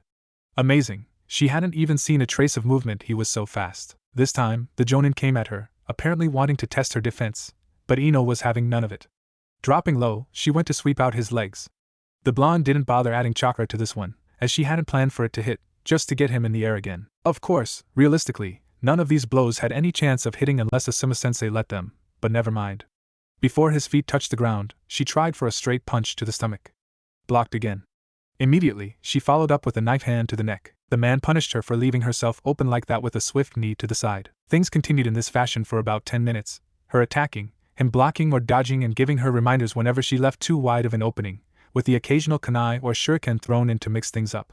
Then he called a stop. Good work, Ino. You're quick and accurate, and you think ahead in combat. You need to not be quite so aggressive though, as it tends to leave large gaps in your defense. Also, your stamina definitely needs some work, as does your overall speed. Go rest for a bit. The praise felt nice, and Asuma-sensei was definitely more helpful than Mizuki had ever been. She sat down on the grass next to her fellow blonde as their other teammate, and his dog took her place. You looked really good out there, Ino. She doubted the boy even realized his words could be taken two different ways. Thanks, Naruto. She responded in between deep breaths. Then she turned to watch the Inuzuka and his partner. She hadn't really liked KBA very much back in the academy. He was always too loud and never seemed to pay attention in classes. Unlike Sasuke-kun, so quiet and strong, watching everything around him with his captivating black eyes. Enough about Sasuke-kun for now though. There would be plenty of time to reminisce about her days in the presence of the Uchiha later. Right now she had a teammate to support. Teammate. It was weird, she would never have thought the dog boy would be so likable, in his own strange way. All that boasting and bragging he did was really just to cover for how insecure he really was. And no surprise either, since for the most part he had only had one parental figure, who wasn't even home very often and acted much more like a father than the mother she was supposed to be. His sister probably helped, but a sibling just couldn't fill the same role. Damn her father for making her learn psychology. Now she was being all analytical. The mind wasn't meant to be analyzed like that. It was far more complex to just be described. It had to be experienced. And as a matter of fact, she had experienced Kiba's mind briefly last night. It turned out there was much more to the dog boy than met the eye, especially when it came to his bond with Akamaru, and he was someone she felt she could trust as well. As a friend, he would be faithful, loyal, and supportive, helping her when she needed it, and just being there to talk to in a way she wished she still had with Sakura. And in return, she would be a good friend to him as well. Okay, stop. Asuma-sensei's voice brought her out of her thoughts. She had completely lost track of time. The two of you work together very well, and you're perfectly fine in terms of your physical condition. Also, your knowledge and use of your clan jutsus is extremely advanced for a fresh genin. On the downside though, you're much too straightforward in your attacks. Anyone fast enough would be very hard for you to fight well against. You also seem to be a little too dependent on Akamaru at times. While I know that the two of you are supposed to be together all the time, unexpected things happen fairly often on missions, and you need to be prepared. Okay, go have a seat. Naruto. You're up. The overly energetic boy leapt to his feet in excitement. Yes. Finally I get a chance to show you just what I can do. Ready, sensei? Here I come, Tajukage Bunshin no Jutsu. Orange filled her vision, and in fact the entire clearing and some of the nearby trees. In fact, the only things she could see that were Naruto, excluding herself, of course, were Kiba and Akamaru. Then her blonde teammates started throwing themselves at their sensei, sometimes quite literally picking himself up and throwing himself through the air. Last night, after returning home, Ino had spent the remainder of her time before bed thinking about the mystery that was the blue-eyed, orange-loving, yellow-haired, black hole of ramen of a teammate, and come to a simple conclusion. Uzumaki Naruto was someone that made no sense. Or more like there were things about him that didn't make any sense. For one, he was, without a doubt, the most open person she had ever met. Whenever he talked or thought, his emotions would play out across his face and in his eyes and voice clear as day. Yet at the same time, there was an entire side of him she hadn't even known existed until she heard his speech at Iruka-sensei's funeral. When she had gone back over all the memories of him in the academy, something else odd had stood out. The constant boasting and bragging. Unlike with Kiba, this wasn't to cover up some kind of insecurity. Naruto being insecure was about as likely as the grass being blue and the sky green. So she had started to consider what other reasons he might have had, using everything she knew about him and the new side of himself he had first revealed at the funeral. And she had figured it out. Oh God, she had figured it out, even though part of her wished she hadn't. Because Naruto was so lonely, so painfully lonely, every day, all the time, for his entire life. So alone, and now she could see it. That loneliness in his eyes, always there, always so perfectly hidden unless you were looking for it. Even just remembering the way he had been at the academy, it was there, in everything he did, in every word he spoke. Now, though, he had the beginnings of friendship, and sometimes, like when he had smiled at her on the roof the day before, that insufferable loneliness would just melt away, and it was like the sun coming out from behind a cloud, spreading its light and warmth throughout the world. Just as the loneliness pierced straight to her heart, so did the happiness, that brilliant joy of his. And she knew, too, who it was that had saved the boy from his loneliness and given him that first taste of joy. She knew, because every time he mentioned Iruka-sensei, she could see it there beneath the sadness at his death. That same happiness, as confusing, and at the same time simplistic, as Naruto was though, as contradictory as he was, there was one thing Ino knew without a doubt. He needed a friend. A real friend, who would always be there for him no matter what, despite his idiocy, and his annoyingness, and his contradictory nature. And she had chosen to make it a goal to be that friend, because she had seen his smile, and it really did make the world a brighter place. Once again, her thoughts were interrupted by Asuma-sensei's voice. That's enough. The remaining clones poofed away, leaving a single grinning Naruto excitedly awaiting his evaluation. First, I have a couple questions. 1. Who the hell taught you that was taijutsu? She could hear the anger clearly in his voice, directed not at the blonde, but his incompetent instructor, who would have to be Mizuki team. His answer was short, and to the point, and it was only because he happened to be facing towards her that Ino saw it, the flash of hatred in his eyes. And just like every other emotion Naruto experienced, it was powerful and deep. It was truly frightening, and she felt pity for whomever might have that look directed at them in the future. Then it was gone. I see. Well, the problem is that he taught you badly, almost definitely on purpose. In truth, you likely would have been better off with no instruction at all. I know someone who will likely be more than willing to help you fix this problem, though before I introduce you to him, you must promise me you absolutely will not take any advice from him on anything except taijutsu. We'll talk more about that later though, as there was one other thing I wanted to ask you. Naruto, why don't you use any chakra to enhance your muscles? Naturally, this question caused entirely different reactions for the boy's teammates than for the boy himself. For all three, the first thought was a simple huh? But for Ino and Kiba it continued what the hell? While for Naruto it was you can do that? Cool. The outward reactions were vastly different as well. The orange-clad boy used words. Huh, you can do that? Cool. The other just twisted their faces into identical expressions of pure disbelief. Yes, you can, Asuma-sensei answered. Channeling chakra into a muscle drastically increases the force it is capable of generating. The boy's expression changed from one of excitement to one of what the hell language did you just speak? In other words, you can make your muscles stronger by sending chakra to them, but you have to be careful not to overdo it, or you could end up seriously damaging your body. Anyway, why don't you give it a try now? Channel some chakra to your arm and chest muscles and punch me as hard as you can. The blonde boy did as instructed. Asuma-sensei shifted a bit when the blow connected, but that was it. Weird. What? What's weird? Did I not do it right, Asuma-sensei? No. You did it properly. It just didn't work properly. Probably something to do with an irregularity in either your chakra or muscles. I'll look over your medical records in more detail and see if I can figure it out. You don't need to worry though, because in terms of physical strength you're already a bit above what most new genin have even with chakra enhancement. Now that those two questions are out of the way, I can give you a proper evaluation. Naruto looked excited. In short, you have an incredible amount of potential but are currently able to use almost none of it. You're strong, You have more chakra than just about anyone I've ever met. You have more stamina than someone your age should be capable of having. You recover extremely quickly and have exceptionally high pain tolerance. Your reflexes are definitely above average, and you're clever. Using Henge no Jutsu to change into a pebble is something I don't think anyone has ever thought to do before. The problems, though, are your horrendous taijutsu, the worst chakra control I've ever seen, and your tendency to not think about what you're doing. And while those are all major flaws, they're all things we can work on. Since I doubt you need any time to rest, I think we'll go straight on to the full team evaluation. Just so you all know ahead of time, this will be completely different. I won't be staying on the defensive almost all the time, and I won't hold back quite as much. Your goal is to incapacitate me in some way. It's now 9 o'clock, you have until 11:30.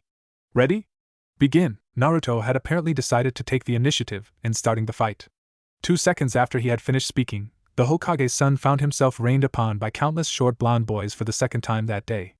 Unlike last time, though, he wasn't just going to stand there as they came at him. Instead, he took a more active role in thinning out the herd, all the while moving in the direction he'd seen his students retreat as soon as the orange swarm had appeared. Asuma couldn't help it. He found himself really liking his new genin team.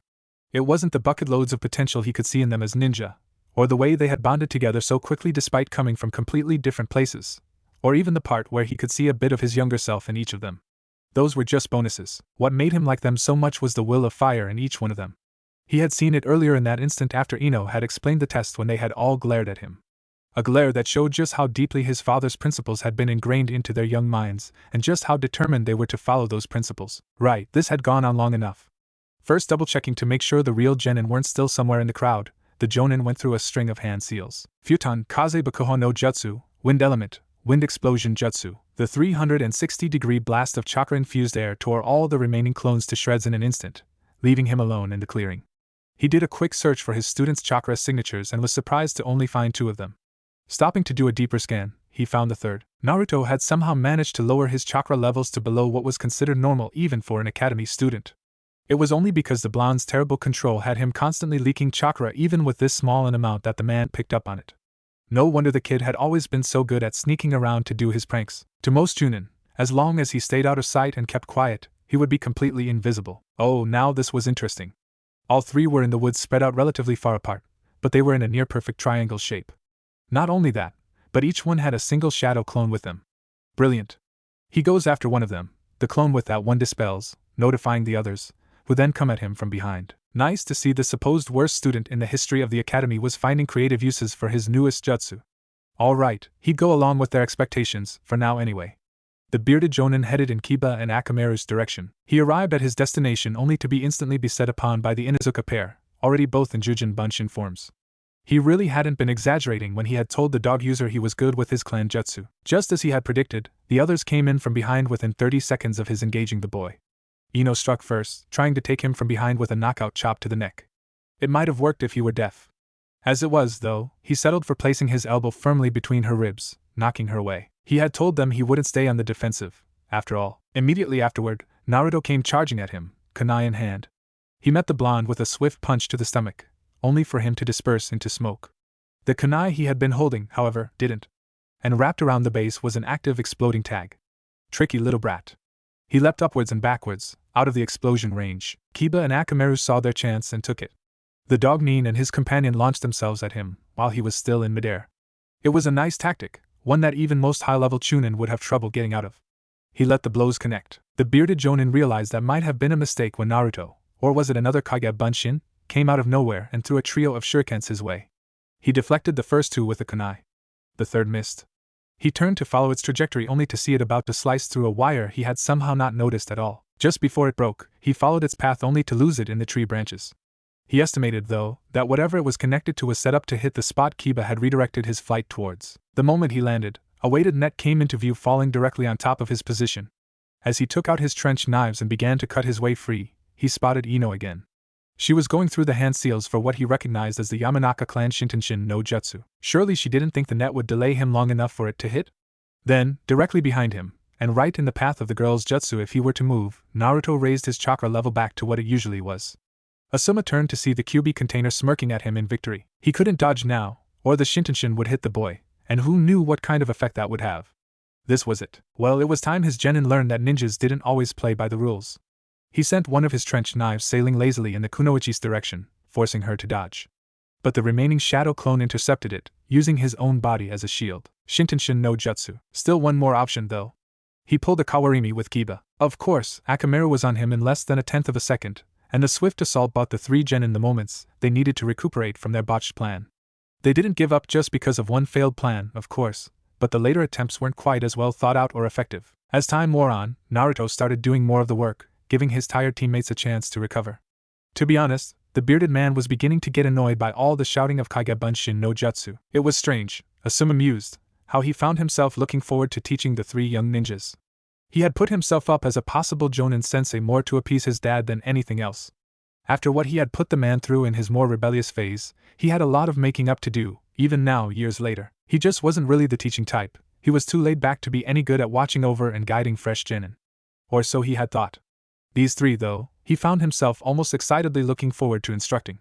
Almost. His plan had been to just keep everything normal, give them the test, go back to doing the occasional mission if they failed, or give them a few pointers here and there if they passed.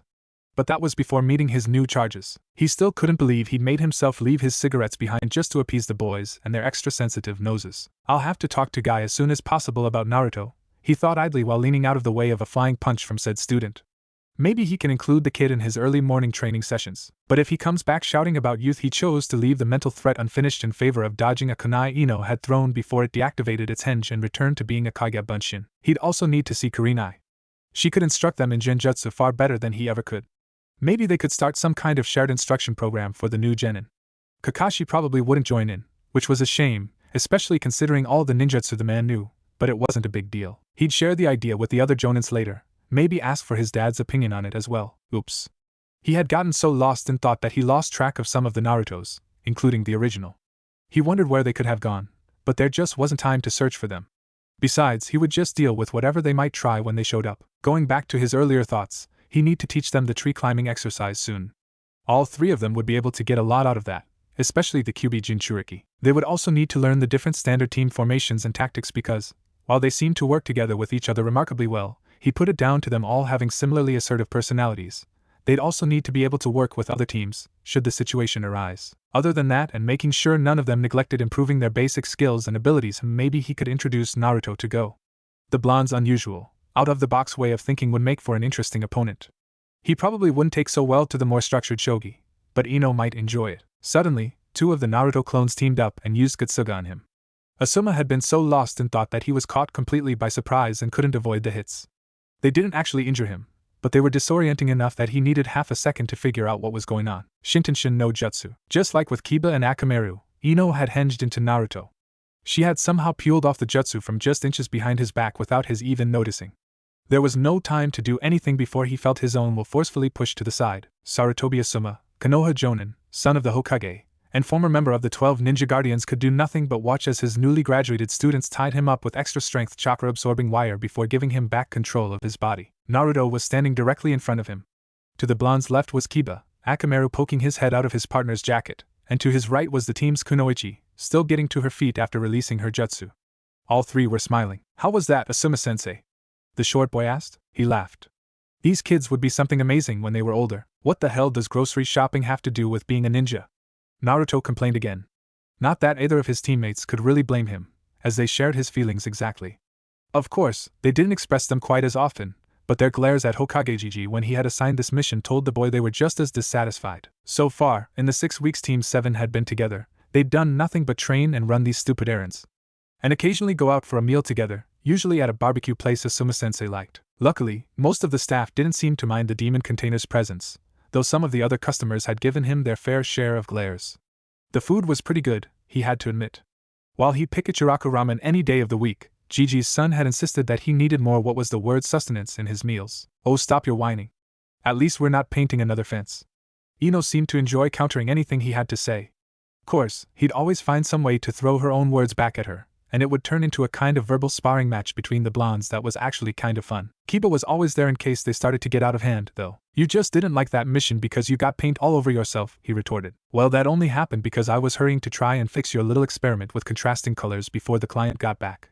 She had a point there, but he had a better one. "The lady actually liked that art, remember? She even gave us extra pay for it." "Ha! Let's see her get around that one." "Well, how was I supposed to know she was an artist?" Sorry, that one just wouldn't work. Well, the inside of her house was filled with paintings, all with her name on them.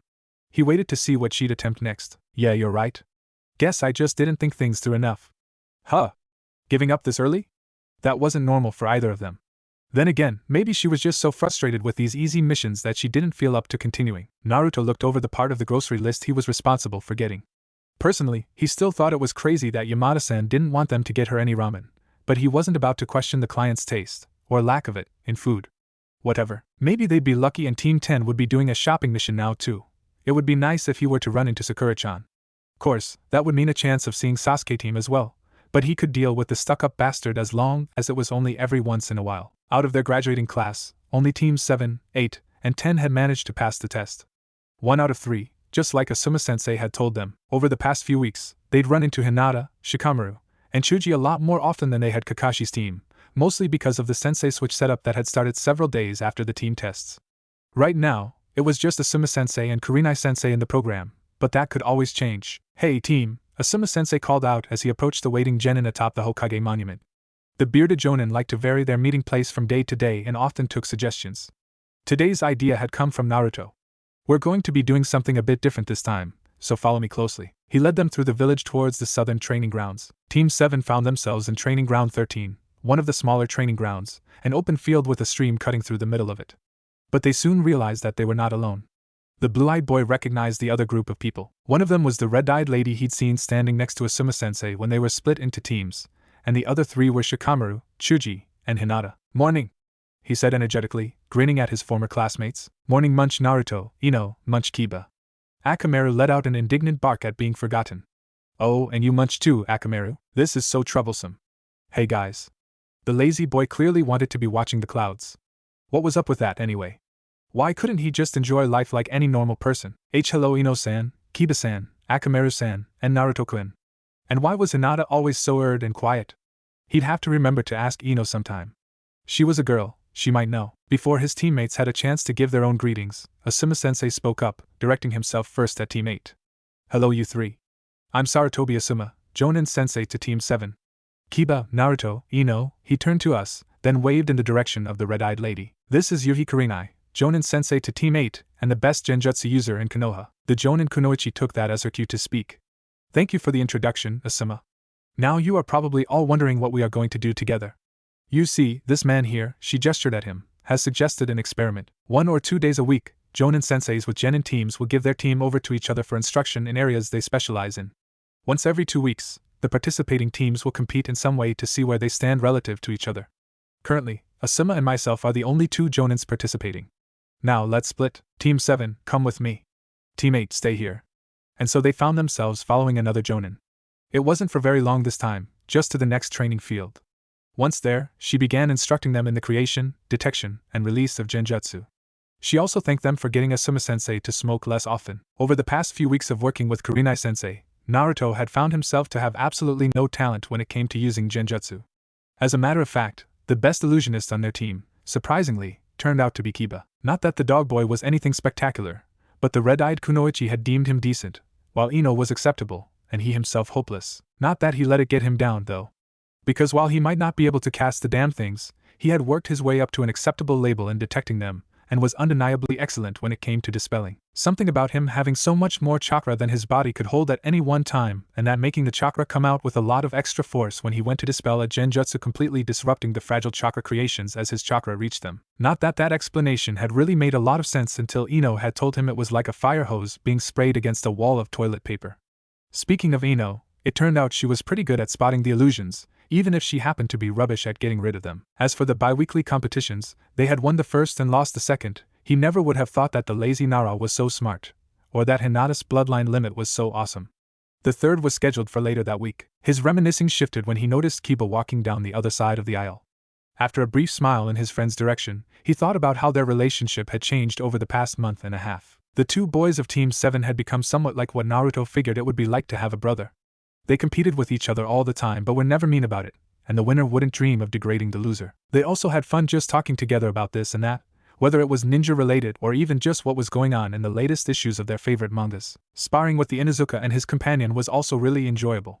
They were pretty evenly matched as long as the blonde didn't go heavy on the shadow clone usage.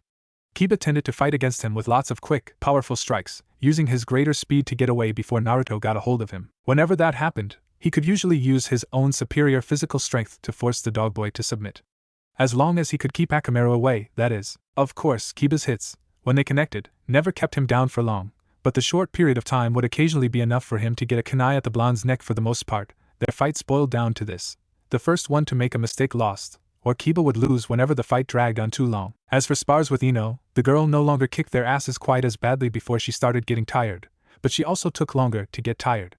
The exercises Asuma-sensei had them do had seriously helped her stamina to improve. Of course, they had caused improvements in both boys as well, but nothing significant, unless you counted his own chakra control. The first time they had seen Gigi's son walk right up a tree, all three genin had their mouths hanging open. When he told them they would be learning how to do that themselves, it was like getting a free meal at Ichiraku's. Amazing, all of them, himself included, Kiba had gotten the hang of the exercise by his third try. On the opposite end of the scale, Naruto had managed to destroy 3 trees in his first 5 or 3 attempts.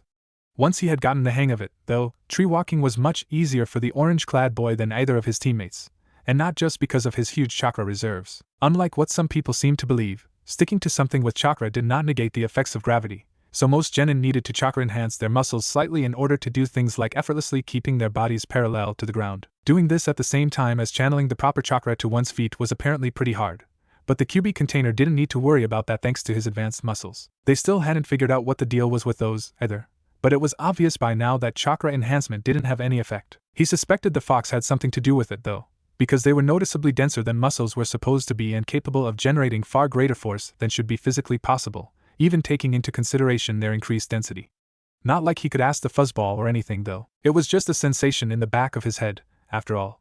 Besides, he had earned his strength through the countless hours of intense physical training he had put himself through every single day during the academy. Asuma-sensei had taught them a lot more than just how to climb trees, though.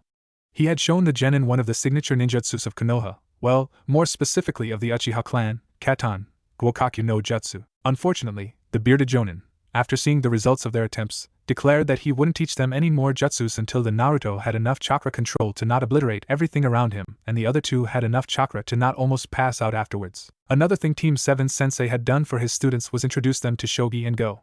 He said something about how it would help them with strategizing, but Naruto didn't believe him. Shogi was just too confusing, with all the different pieces that could only move in certain ways, or moved in different ways in different situations, and all the pointless rules that had to be memorized. Go he could only enjoy when he played against the Kage Bunshin. For whatever reason, everyone else always liked to sit around forever before making each move, then usually doing exactly what he thought they would do all along, or when they did go fast, they played so badly there wasn't really any point. His fellow blonde, on the other hand, seemed to really like Shogi and had even started to beat Asuma-sensei every once in a while the last couple weeks. Then there was Kiba, who refused to play either game unless forced to. He wasn't very good at Go, though, and barely better than Naruto when it came to Shogi. Having finished going through his part of the grocery list, he could swear Yamada-san must be related to Choji's family in some way to need this much food. The ramen addict went over to the checkout line to meet up with his teammates. "Find everything?" the blue-eyed girl asked. "Yup." "You?" he answered, grinning triumphantly. "No problem." When their remaining teammate was strangely silent, as was his dog, they both rounded on him. "Kiba?" said boy looked down dejectedly. "I couldn't find the garlic." Akamaru whimpered. Ino exploded. "You couldn't find the garlic? You with your sense of smell that's 100 times better than a normal human's couldn't find something that smells as much as garlic?" Naruto put a hand on her shoulder, restraining the girl before she resorted to physical violence. "Give him a bit of a break, Ino." With all these different scents packed into one large room and the ventilation blowing them all about randomly, it must be pretty damn confusing for him. "It's bad for me, and Kiba's nose is at least 5 times stronger than mine." She made a frustrated sound. "Fine. I'll go get the garlic. You two wait here." The blonde stomped off angrily. "Thanks, Naruto, you're welcome." "Hey, you know garlic repels vampires?" Kiba gave him that look that meant he just said something unbelievably obvious, stupid, or weird. "Idiot. Everyone knows that." "Obvious, apparently." "Well, I didn't," the QB container muttered. That was yet another thing he could thank Asuma-sensei for. The man had almost immediately picked up on what he called Naruto's lack of basic education, most notably that he still had some difficulties reading. So he had made the boy do just that, since the best way to get better at something was to practice. At first, he had hated it, but he didn't really mind so much anymore. Sensei had made him read from books and scrolls almost constantly. Before bed, when relaxing, while running, doing push-ups, in the bathroom and on all sorts of subjects, ninja-related or not, fiction, not fiction, the dictionary, that one was an ongoing project. To make it more interesting, He would choose pages to read completely at random, just about every type of book under the sun. Except those little orange books. Those he had actually been prohibited from reading. As a result, a lot of blanks in his general knowledge were slowly being filled in, and his vocabulary was expanding. He tried to use any new words he picked up as often as possible, so as to get used to them faster. I'm back. Let's go check out. Ino dragged him from his reminiscing. He seemed to be doing a lot of that today. Reminiscing. It was almost like he were a character in a story, and the author was just using his brain as a way to get through writing a lot of long, potentially boring stuff as fast as possible and keep the plot and action of the story flowing while still getting all the important details to the readers. And the whole reason for his reading could have been so that the author had a much larger selection of words to choose from when writing from his point of view. Wow. That would be crazy if it were true. By the time he had thought this out, his teammates had already finished buying the food. That was the way they did shopping missions. Ino and Kiba would take care of the checkout, while he carried part of each of their shares of whatever it was they were buying. It had ended up that way because, the first time the team had had a mission like this, they had seen how the cashier had treated Naruto. When he explained that it was normal, they had insisted on, after he forced them out of the store to keep them from attacking said cashier, his not going in front of a cash register during missions, despite his protests that he was used to the treatment. For whatever reason, that comment had just made them angrier, especially Ino. He wasn't about to let his friends do something for him without doing something for them in return, though, so he had insisted on carrying some of their things in return. And that was why Naruto could be seen walking down the street with 8 bags of groceries held in his arms. Ah, Naruto-kun. How are you this youthful afternoon? Damn it. Damn it all to hell. The one person in the whole of Konoha he least wanted to see him in his current situation. Hey, fuzzy brows. I'm good. How are you? My fires of youth are burning brightly today. Is this a youthful new training exercise you are attempting? Great. Now Lee would probably turn up to their morning workout with 10 grocery bags full of rocks for each of them. He knew from experience that trying to convince the older genin that it was just part of a mission would be useless, so he went along with it. Yeah. He could swear the boy's pupils lit on fire. YOSH. In that case, my youthful friend, I shall prepare 24 grocery bags full of rocks, 12 for each of us, for our training tomorrow morning. Damn it. And he had been off by 2. Well, have a good time. It wasn't like he was opposed to the exercise itself. There were just more efficient and saner ways of doing the exact same thing. He ran off, probably to find the grocery bags and rocks. How can you stand to spend 6 whole hours with that lunatic every morning? Kiba asked as Akamaru returned from his hiding place inside the boy's jacket. No matter how strange he might be, Fuzzy Brows was still a friend. Hey, Lee's not like that most of the time, sometimes occasionally okay, so he's pretty much always like that. He's still a decent guy once you look past the insanity and the spandex. Wait, scratch that. Don't look past the spandex. The orange-clad boy had first met Lee and Guy-sensei 2 days after the team test. It was an experience he would remember for the rest of his life. It was a few minutes before 4 in the morning, and Naruto and his sensei were waiting in training ground 38. Now Naruto, before I introduce you to Guy, you must promise. I must promise not to imitate him in any way, shape, or form, except whatever taijutsu he teaches me and maybe parts of his work ethic. For the 392nd time, I promise, okay? Now could you please tell me what's so bad that I need to promise 392 freaking times? Asuma-sensei removed his fingers from his ears before answering. It's not something that can be explained with just words. I'm sorry for having to do this to you, but Mato Guy, despite everything else, is quite possibly the best taijutsu specialist and instructor in the entire world. He will be able to help you in that area far more than I ever could. They're coming, prepare yourself. That was when Naruto noticed a dust cloud that seemed to be closing in on their location at an extremely rapid pace. A few seconds later, he heard the voices, growing louder as time went on. YOSH. Lee, your flames of youth are burning strongly this youthful morning. Of course, Guy-sensei. For today I am to meet another youthful genius of hard work. What the hell? The blonde thought. Then he actually saw the speakers. Words could not properly describe them. He turned to Asuma-sensei for help only to find that the man had abandoned him. Ah, you must be the youthful Naruto-kun. My good friend Asuma has asked me to fan your flames of youth and instruct you in the art of taijutsu. I am Konoha's noble blue beast Mato Guy. And this is my beloved student, Rock Lee. Eyebrows. Too much eyebrows, Naruto-kun. It was the mini guy that spoke. Come and join us in our youthful morning exercises. Let us sweat our youth sweat together. He almost ran away. Only the thought of just how much he would be able to learn from this kept him there. Then, making full use of all the determination he had gained from his hard life, he answered them, grinning. Sure. I'll join you. An hour and a half later found him standing with the 2 weirdos in training ground 6. He was breathing a bit hard after the long run, followed immediately by 1,000 each of push-ups, sit-ups, pull-ups, and squats. Nothing half a minute's rest wouldn't fix. Unfortunately, the spandex-wearing jonin assaulted his eardrums before he could get it. YOSH. Naruto-kun, To keep up with us through our entire warm-up, your flames of youth truly do burn as brightly as Asuma had told me.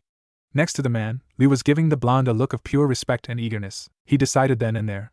As weird as these two were, they were important to him, just like Ino, Kiba, Asuma-sensei, Sakura-chan, Gigi, Konohamaru. It was amazing how in such a short amount of time that list of precious people had expanded so much, and he now added 2 more names. Now, before we go any further, there is something I must give to you, Naruto.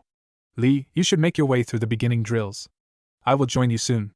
That was when he realized a strange side effect of Gai-sensei's constant shouting.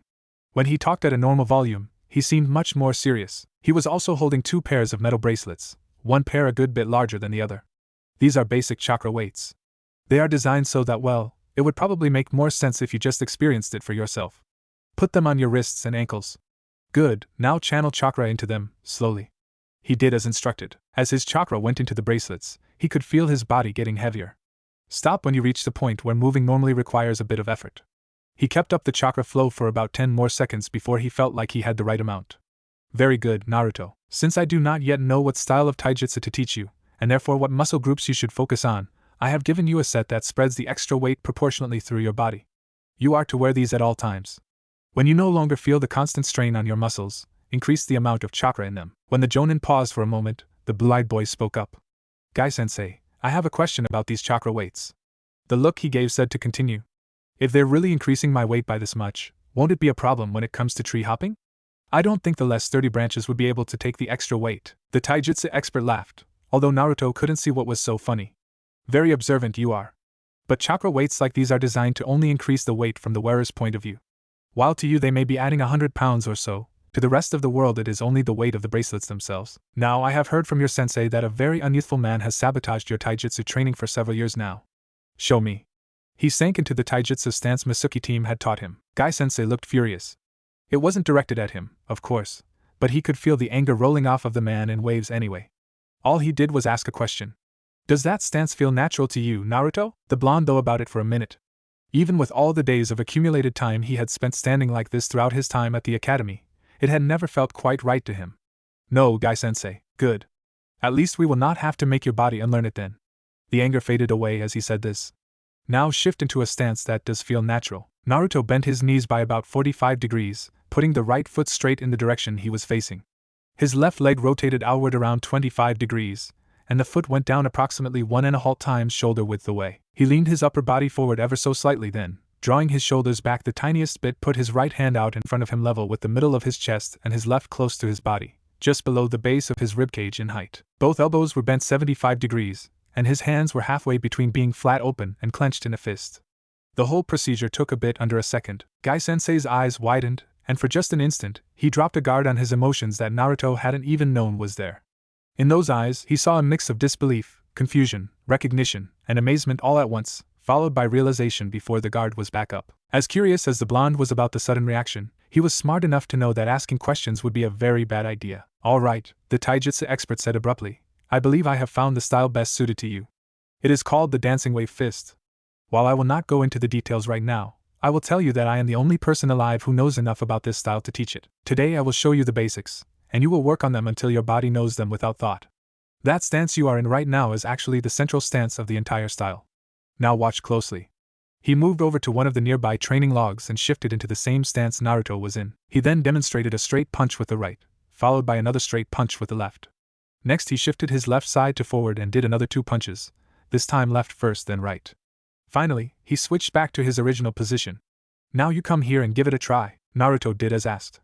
Gai-sensei went behind him and made small adjustments to his stance, explained the little details like what part of his fist should make contact with the wood, how his body and arms should move with each punch, and in general made sure the blonde could do it perfectly before moving on. Good. Now I want you to repeat that as many times as you can, making sure to do it correctly each time. When you begin to tire, stop and come let me know. For now, I must go work with Lee. The Jonin instructed. Understood, Gai-sensei, Naruto said back, before the rhythmic sound of his fist hitting wood filled the immediate area. To tell the truth, Rock Lee was a bit disappointed. When Gai-sensei had told him yesterday that a youthful new student would be joining them in the mornings, he had felt his flames of youth burning with the desire to spar with a potential new rival. And after sensei had told him of Naruto-kun's situation, he had begun looking forward to it even more. To think that even after years of improper learning from a truly unyouthful man, he still had not given up on the noble art of taijutsu. On meeting the orange-clad boy, his anticipation had risen to entirely new levels, seeing just how very youthful he was. But now, even though they were training at the same time and under the same sensei, they were for some reason training separately. Lee. Guy-sensei forced him from his thoughts. What is troubling you? Guy-sensei was truly amazing to pick up on his feelings so easily. Sensei, I am feeling disappointed. Why will you not allow me to spar with Naruto-kun? The man who had saved his life and given him his dream looked down on him, his eyes changing from concern to understanding. So that is it then. You can see Naruto-kun's flames of youth, and wish to pit yourself against him. I am sorry, but at this point in time there would be no point in doing so. Naruto-kun has been so severely hampered by his past unyouthful training that a fight between the two of you would serve no purpose to either. Lee's face fell. Give him 1 week, then I will allow you to spar. His head shot right back up, anticipation running through him. Oh, 1 week? You mean it, Guy-sensei? Ha! Not only do I mean it, then Guy-sensei did something that made the young taijutsu user overflow with joy. He did the nice guy pose. I promise, Guy-sensei, Lee, Gi-sensei, Lee. And they had their arms wrapped tightly around each other, weeping under the setting sun. Now, Lee, Guy-sensei said, returning them to the training field, it is time to show me how much stronger you have grown since yesterday. YOSH. They both assumed a basic Goken stance before darting forward. Truly, Guy-sensei was a magnificent example of the power of youth. Every time he sparred with the Jonin, he could feel his power, like a physical force, constantly radiating from him. And to think that this was just a fraction of what he was truly capable of. As they exchanged blows, Lee renewed his personal vow to someday become just like Guy-sensei. Both teacher and student lost themselves in the constant flow of punches, kicks, blocks, and dodges. That's enough, Lee. Already? Where had the time gone? Then Guy-sensei frowned. I am worried about Naruto-kun. Did you notice? He has not once slowed down in his strikes. Indeed, the sound of fist hitting would once every second had been constant throughout their entire spar. They went over to where the blonde boy was training. Lee felt his eyes widen in amazement. Naruto-kun was standing in an unfamiliar stance, doing a basic forward punch-back punch-shift exercise, but the amazing part was the concentration he was putting into it. Like the entire world consisted of nothing but the motions of his body. His fist had worn down a hole several inches deep in what had been an unblemished training log just hours before, and the green-clad boy could clearly see blood and bits of skin on the wood. Looking at his knuckles, he could easily make out the off-white of bone where the blonde's fists were making contact. The only sign that he was in any pain was a brief grimace the moment a fist made contact. There was no denying that Uzumaki Naruto was truly a genius of hard work. Naruto! Stop! The boy's blue eyes looked at Guy-sensei in confusion, hearing the worry in his voice. What's wrong, sensei? Lee just stood there and slipped into a sort of half-shocked state as Guy-sensei explained to the whisker-marked boy about the dangers of overtraining and pushing one's body too hard could lead to serious injuries. Naruto insisted that he was fine, then sensei pointed out what he'd done to his knuckles, only for the boy to shrug and say it would heal. Lee, we are going to go straight to cool-down exercises now, as there is something I need to discuss with Hokage-sama after we are finished. Naruto-kun, I will give you a scroll tomorrow with the details of the dancing wave fist. But for now, let us run with the power of youth. By the end of the so-called cool-down exercises, Naruto found himself barely able to move. While it was only half of what they'd done to warm up, the addition of the chakra weights had forced him to push himself to his limits the whole time in order to keep up with the taijutsu specialists. He couldn't deny that the chakra weights were awesome, though. The blonde hadn't been able to work his body to this level of physical exhaustion in almost 2 years. Well, I'll see you two tomorrow, Guy-sensei. Lee, he gasped out between large breaths. Indeed, my youthful new friend. What was with the two of them and youth, anyway? YOSH. Lee, be sure to tell your teammates I will be late to our meeting. Now, springtime of youth dash. And they were off. Insane. Well, now he had about 15 minutes to recover before he needed to meet up with Ino and Kiba. They'd definitely get a kick out of hearing about the two crazies.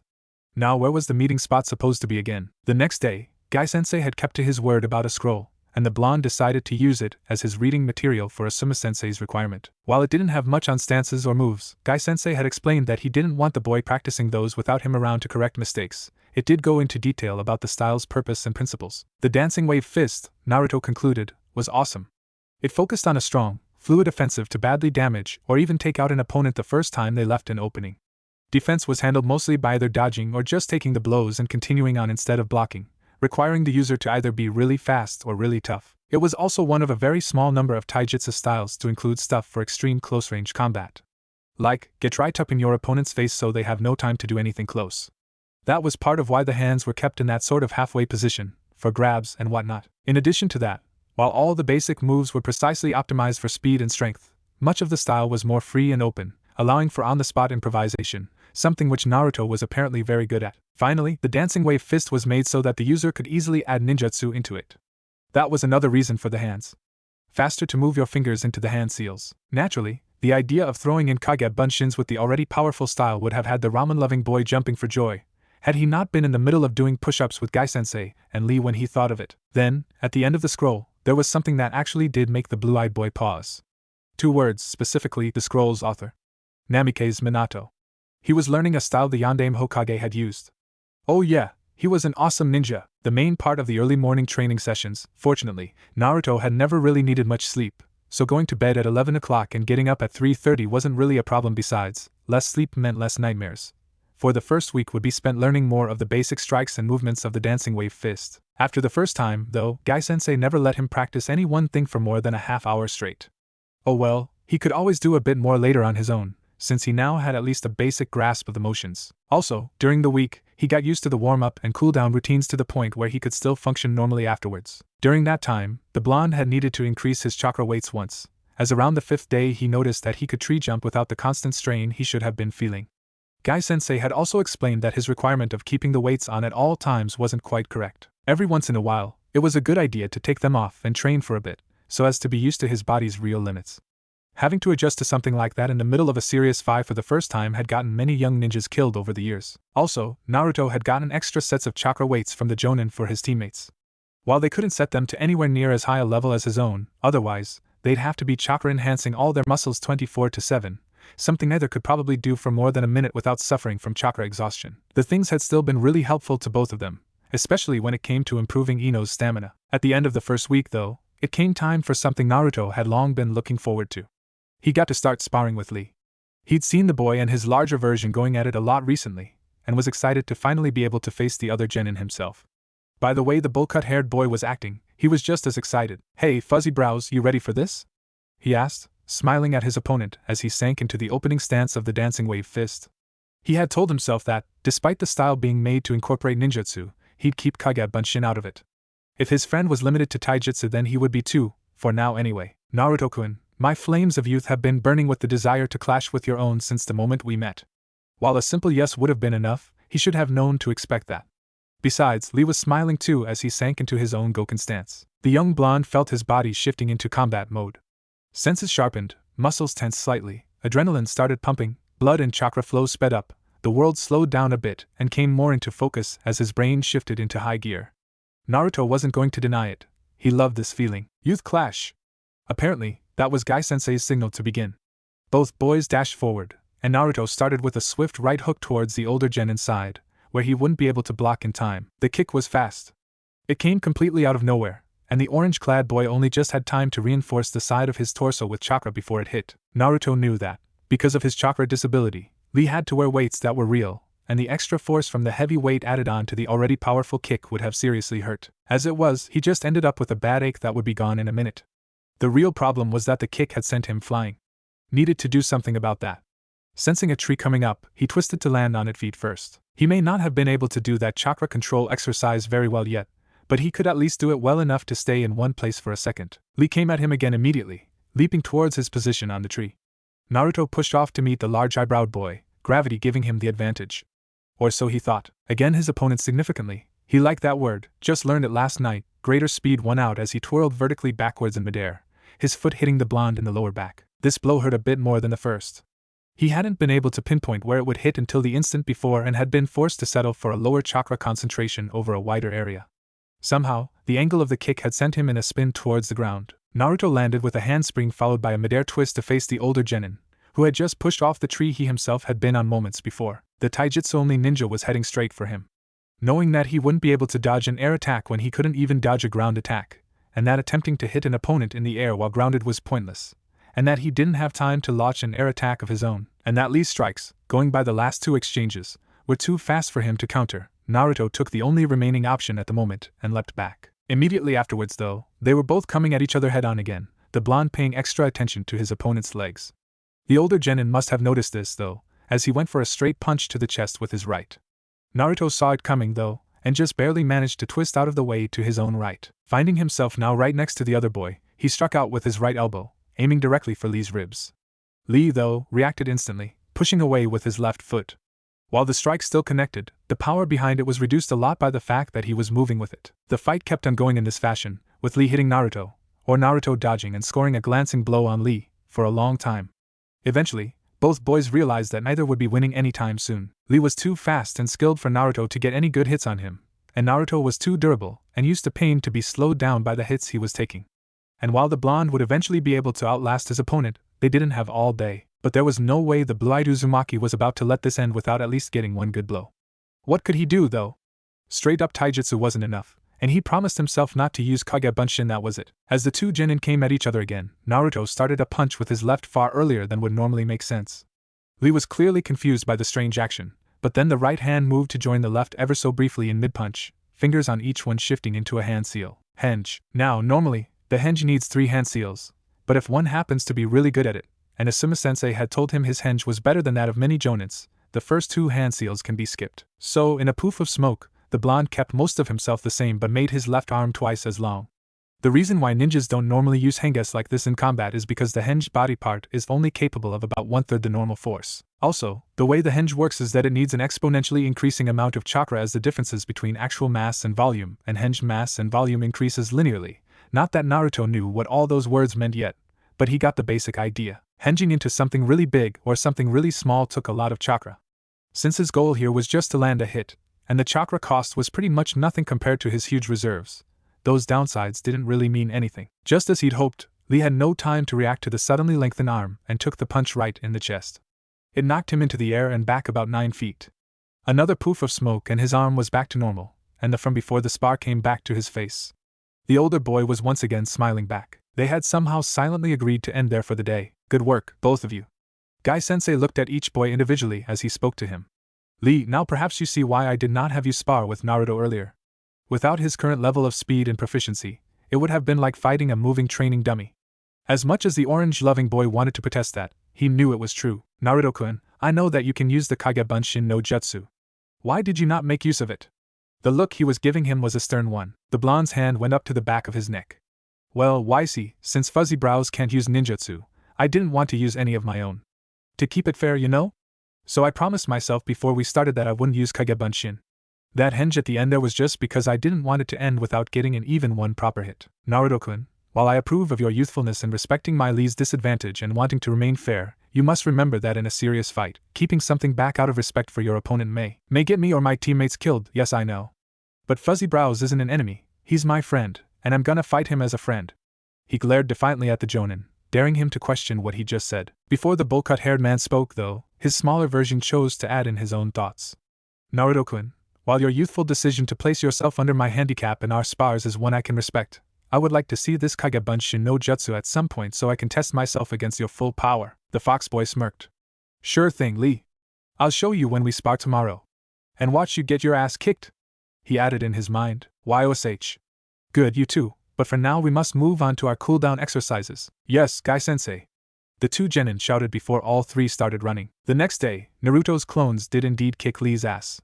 One thing Asuma-sensei had him working on since the beginning was coordinating attacks between 2 and 3 clones at once to get in hits his opponents would be incapable of avoiding, as long as the power gap between them wasn't too large. Anyway, for future spars, the no ninjutsu policy was back in place. Now, their training sessions would consist of an hour and a half of warm-up, an hour of Guy-sensei overseeing their practice on their separate styles, an hour 45 minutes of sparring between the two, and 45 minutes of cooldown. A couple weeks after their first spar, Naruto was good enough to hit Lee occasionally, and now they had reached the point where they were trading blows almost equally. The spars still always ended in a draw, though. Back to the present, Team 7 was standing in Gigi's office, having delivered Yamada-san's groceries to her. When they had given her the food, the QB container had taken special note of the lack of glare she gave him. Apparently, 6 weeks of what basically amounted to community service was enough to start convincing some people that he wouldn't be sprouting fur and tails anytime soon. Still, despite the effect the D ranks were having on the blonde's reputation, he felt more than ready for something better. As soon as this mission was officially complete, he convinced Gigi to give them a C rank. Good work, Team 7. That makes 90 D ranks in a little less than a month and a half. The old man sounded like he was praising them. If he thought they were so good, why not give them something better then? Asuma, do you think your team is ready for something a bit more challenging? Naruto felt his eyes widen in surprise and excitement. Was Gigi a mind reader or something? Next to him, Ino and Kiba had the same looks on their faces. Then, realizing just who would be making the decision, turned to Asuma-sensei. Again, their expressions were identical, but this time it was pleading with a not-so-hidden threat of pain and embarrassment if he didn't agree. Sure, they can take on a harder mission. The bearded jonin found himself in a three-way hug from his students. Thank you very much, Asuma-sensei. They gave their gratitude as one. Hokage Gigi chuckled. Clearly they're very ready. This mission request arrived just a couple hours ago. I want you four packed and out of the village by no later than 5:30. He took out a scroll and handed it to his son. Naruto's sharp eyes could have read the label just fine from the far side of the room. B rank. The genin of Team 7 were gathered at Konoha's main gate, each one with a fully stuffed backpack on their backs in addition to their normal gear. As usual, they had all arrived a bit early and were waiting for their sensei, who always arrived on time, unlike a certain gray-haired jonin they met once and heard many rumors about since. B rank. B rank. B rank. We're going on a BOW. Naruto's dance of joy was brought to an abrupt halt by his teammate's fist on his head. We get it already, you knucklehead, now shut up, ordered the girl who had just hit him. Still, he could tell she was excited about the new mission as well, as were Kiba and Akamaru. B rank, wouldn't it be awesome if it were, like, taking out a rogue nin who'd stolen something from the daimyo or something? Sorry, you three, but it's only a B rank because of importance. Asuma-sensei dashed their hopes as he walked up. In fact, there's almost no chance we'll see any serious fighting on this mission at all. Their hopes and heads fell further. However, we are going to an allied hidden village though, so he trailed off, letting them imagine. Really? Really? Which one? Is it sand? Or waterfall? Or smoke? Or but the bearded jonin interrupted him. Sorry, Naruto, but it's one of the smaller, lesser-known ones. The hidden tree. Huh, never heard of that one. The blonde boy felt himself calming down. How'd you even hear about the others, Naruto? If I remember correctly, you were hopeless in geography classes. The Inuzuka teased. I'll have you know that I know and cause I know what villages the Hokages made alliances with. Where is tree anyway? The last bit was quieter, directed at Asuma-sensei. It's in mountain country, to the northeast. He'd added the last bit purely for Naruto's sake. Kiba hadn't been kidding when he said he sucked at geography, or at least at reading maps. Wait a minute, Asuma-sensei, Ino spoke up. If we're going to mountain country, why are we at the west gate? Wouldn't it be better to leave from the east gate? They'd all gotten to know their sensei well enough over the past 6 weeks to make a good guess as to what he'd say, so all three were now looking at him expectantly and a bit sternly. The man nervously scratched at the back of his neck. Apparently habits could be contagious. Who'd have thought it? Well, there wasn't anything about a need to hurry, and going out any of the other gates is such a hassle. The shared looks of disappointment on the genins' faces was enough to tell that they had in fact all guessed the same thing, and guessed correctly. While they managed to partially cure their sensei's laziness, it was still a large part of him, like the smoking. He just usually avoided both when around his students. A quick check-in with the chunin on guard duty, and they were off. Once the four ninjas were leaping through the trees at a comfortable pace, Kiba, from his position at the front of the group, asked the question the younger members of Team 7 all had on their minds. So, Sensei, we know where we're going, but what's the mission? It's a Type 4 aid request from Hidden Tree. Type 4 that meant there was a serious situation, but not an immediate emergency, and that combat wasn't involved. Damn. The dog boy looked back at his teammates to see if they had gotten it as well. The two blondes nodded. Of course, he still had to remind himself occasionally that Naruto wasn't stupid. Oh, and that fact was something from one of Iruka-sensei's classes, so the blonde boy had likely remembered it before he did. Kiba and Ino still had yet to ask him about the night the Scar-faced Academy instructor had died, maybe after they got back from this mission. They're going to send someone to meet us at an inn about 35 miles away to lead us to the village, and the situation will be explained there. However, the request also specified the need for a ninja with mind abilities and one with abnormally large chakra reserves. Asuma-sensei concluded as the Inuzuka turned back forward and continued his duty of checking for suspicious scents. Might as well have asked for us by name, he muttered. GRRFF. What if they're planning an ambush? Kiba was about to voice his partner's concerns for the others when the jonin added one more thing. And just in case any of you are wondering if there's something odd about that, you shouldn't worry. Attacking us while on an aid mission would be considered an act of war, and Tree isn't going to risk that, no matter who might be on the team. They continued on, chatting about this and that, until, when Naruto was in the middle of telling them about how he'd gotten Konohamaru to dye his grandfather's robes orange, another important question popped into Kiba's head. Hey, Asuma-sensei, how long will it take to get there? The man seemed to consider it for a moment. At our current speed? About 5 or 6 days. 5 or 6 days, that was a long time to be spending constantly in the presence of the same 3 people. He was glad it was his team at any rate. Hopefully the two blondes wouldn't get into too many arguments, and double hopefully Asuma-sensei would be able to go the whole time without smoking. Still, he wouldn't trade them for anything in the world. It was a few hours later, not too long after it got dark, when the jonin told them to find a place to camp.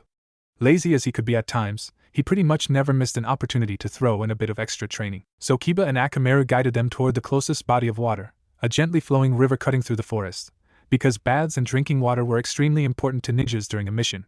Then, with the help of a couple dozen Narutos, they set up camp. Finally, the same blonde brought in a deer for dinner, which Ino, who had long since been convinced that dieting was bad for her, cooked, being the only one of the genin who knew how. Since they were still fairly close to Konoha, there wasn't any need to worry about the smell or smoke attracting unwanted attention. Any bandits that tried to get at them, well, an academy student would be able to take care of a small group of plain old thieves. Naruto offered to take the early night and early morning watches, since he was usually up then anyway, and Asuma-sensei took the late night. Then they all talked for a bit more before going to bed. Ino found she'd made a mistake in setting up her tent. She'd placed it so that the morning sunlight would slip right and past the entry flap and hit her dead on in the face. Of course, she only learned this after waking up, but the blonde knew there was no point trying to get back to sleep now. She could hear what was probably Naruto sparring with his Hokage bunched in somewhere a little bit away, if the distant sounds of fighting mixed with poofs were any indication. Might as well get up and go see him. So she stepped out of the tent, the fresh morning air blowing away the last vestiges of sleep. She looked around. It was a nice day out. It would probably get a bit hot if the current temperature was anything to go by, but that was to be expected, seeing as it was midsummer. At least most of the day would be spent jumping through trees, shade and wind, both at the same time. The kunoichi followed the sound of her teammate beating himself to a pulp. She walked through the woods a ways, going towards the sounds of battle. Apparently, he was in a clearing just up ahead. As she made her way out of the trees, Ino shouted a greeting. Morning, Nara. She froze. For 5 whole seconds, it was like her brain had shut down. Then, Naruto, what are you doing? One of him turned to answer. Just sparring. He was quickly poofed for his inattention. I can see that, you idiot. I'm in the part where you don't have any clothes on. Indeed, the 50 or so Narutos were dressed in nothing but their boxers, which had ramen bowls on them. And his chakra weights, but those didn't count. One thing that Ino could definitely say for her fellow blonde was that he was in really good shape. She'd known that before, of course, but had never once considered just what it meant about what he looked like under his bulky jacket. While he wasn't exactly rippling, it was impossible to call him scrawny either. All the muscles were clearly there, easily visible, and really well-toned. Apparently that boast he had made the day they were put into teams was actually true. The girl hadn't known a prepubescent boy could have an 8-pack. As it was, though, he was the best-looking boy in their graduating class. She'd seen Sasuke-kun with his shirt off, and there was no contest. Anyway, back to the present. Oh, that, another clone said. You see, Poof, I decided to take a bath in the river Poof not too long ago, and was just Poof waiting to dry Poof off before I put my clothes back on. Poof, she stared. The only liquid on any of him was sweat. Go get dressed. Why yes, Ino! He all shouted. Then all of him ran for the one set of clothes. After fighting over it for about 30 seconds, the real Naruto remembered he could just dispel the others. Any hopes of having a good day were driven from the Yamanaka's mind by thoughts of her teammate's half-naked body. After that, the rest of the trip to their destination was pretty uneventful, except for Naruto shouting in joy at his first time in a new country, waking up a nearby previously sleeping now angry bull in the process. It ended up as dinner for the remaining nights. Finally, Team 7 arrived at the Dancing Horse Inn. The someone that was waiting for them turned out to be another genin team. After brief introductions on both sides, the Tree team guided the Leaf team to the village. While traveling, they ended up talking with the other ninjas. Asuma-sensei and the Jonin, a dark-haired green-eyed woman they knew only as Kasumi, went and talked about Jonin stuff. Kiba got into a discussion with Mika Toshiro, the only boy on the team, tall and skinny, with black hair and eyes, concerning different types of exploding tags. Ino found herself enjoying her first chance in over a month to talk about girl things with someone besides Sakura-chan, a brown-haired, hazel-eyed, average-looking girl named Tsuchi Yumiko. And Naruto had found himself taken aside by the remaining member of the team almost immediately. Her name was Fujiwara Hikari. She looked to be a year or two older than Team 7 and the other 2 genin of her team and was dressed in an elegant, colorful kimono, unlike the standard ninja wear favored by the other Tree ninja. Her hair was a bright silver color done up in a tight bun. If allowed to hang loose, it would probably go down to her knees. The kunoichi's eyes, though, really caught his interest, as they were a dark shade of orange. The first thing she said to him was, "You know you're impossible, right?" It was asked in a simple way, like someone who knew a fact and wanted to see if the other person knew it as well. "Huh," was all he could think to answer. "I have a gift, given to me by the great tree. When I look at someone, I get a sense of who they are at their very core. I have found that there are exactly 42 different basic groups a person can be placed in. One person can only be part of one group. They can change what group they are a part of by changing themselves, of course, but they can never fit into more than one group at a time. You, though, are part of all 42.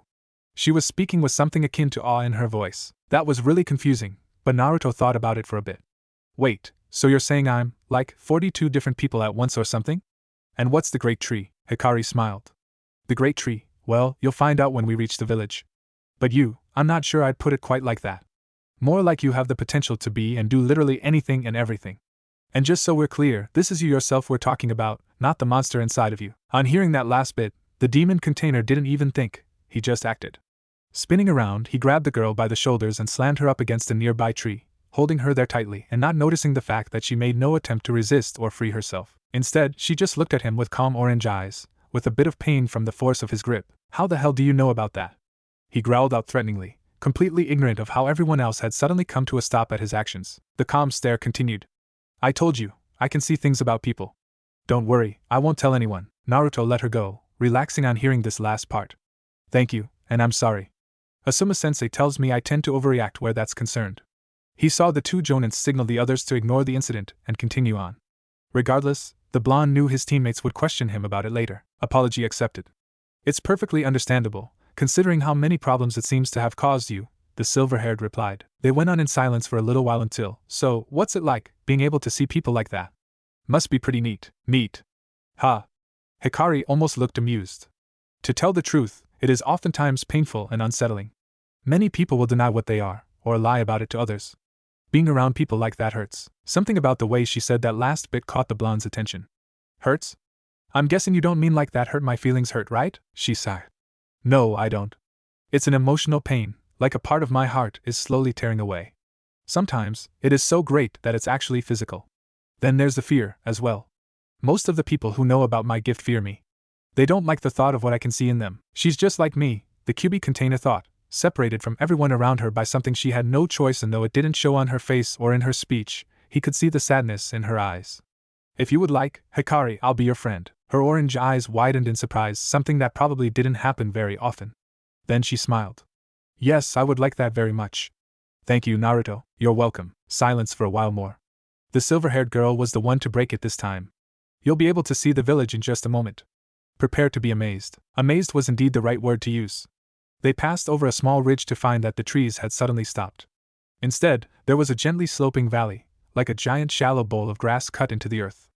Naruto estimated it to be about 30 miles across, as even his eyes could barely make out the far side. But what drew his attention, as well as the attention of the other Konoha ninjas, was the tree. Right in the middle of the valley was a single tree, enormous on a scale that made even the QB look tiny in comparison. He could only just see hundreds of minuscule dots moving about it. People. It was easy to figure out how they picked the name Hidden Tree. That is the Great Tree, Hikari spoke up from beside him. It is about 3 miles wide and over 30 tall. Our entire village, homes, shops, and offices, is carved into its trunk. The area around the base is used as training grounds. Once Team 7 came back to their senses, the group made its way to the village. Ino couldn't help but look on in awe. Now that they were up close, she could really get a feel for the sheer size of the Great Tree. In fact, it was so large that it was impossible to tell from this range that it was even circular. Impressive, isn't it? Yumiko asked. We owe everything to the Great Tree. It gives us food, water, shelter. Even protects us. That was why we had to come meet you. If any of your team had tried to come here unaccompanied, the tree would have made sure you never got close. What was that supposed to mean? Yeah, it was impossibly big, but still. How? I mean, it's just a tree, right? Her guide laughed. You really think the Great Tree is normal? No. As a matter of fact, it's actually sentient. The village's founders made a deal with the tree. We care for it, and it provides us with all the stuff I mentioned. Come on, this way.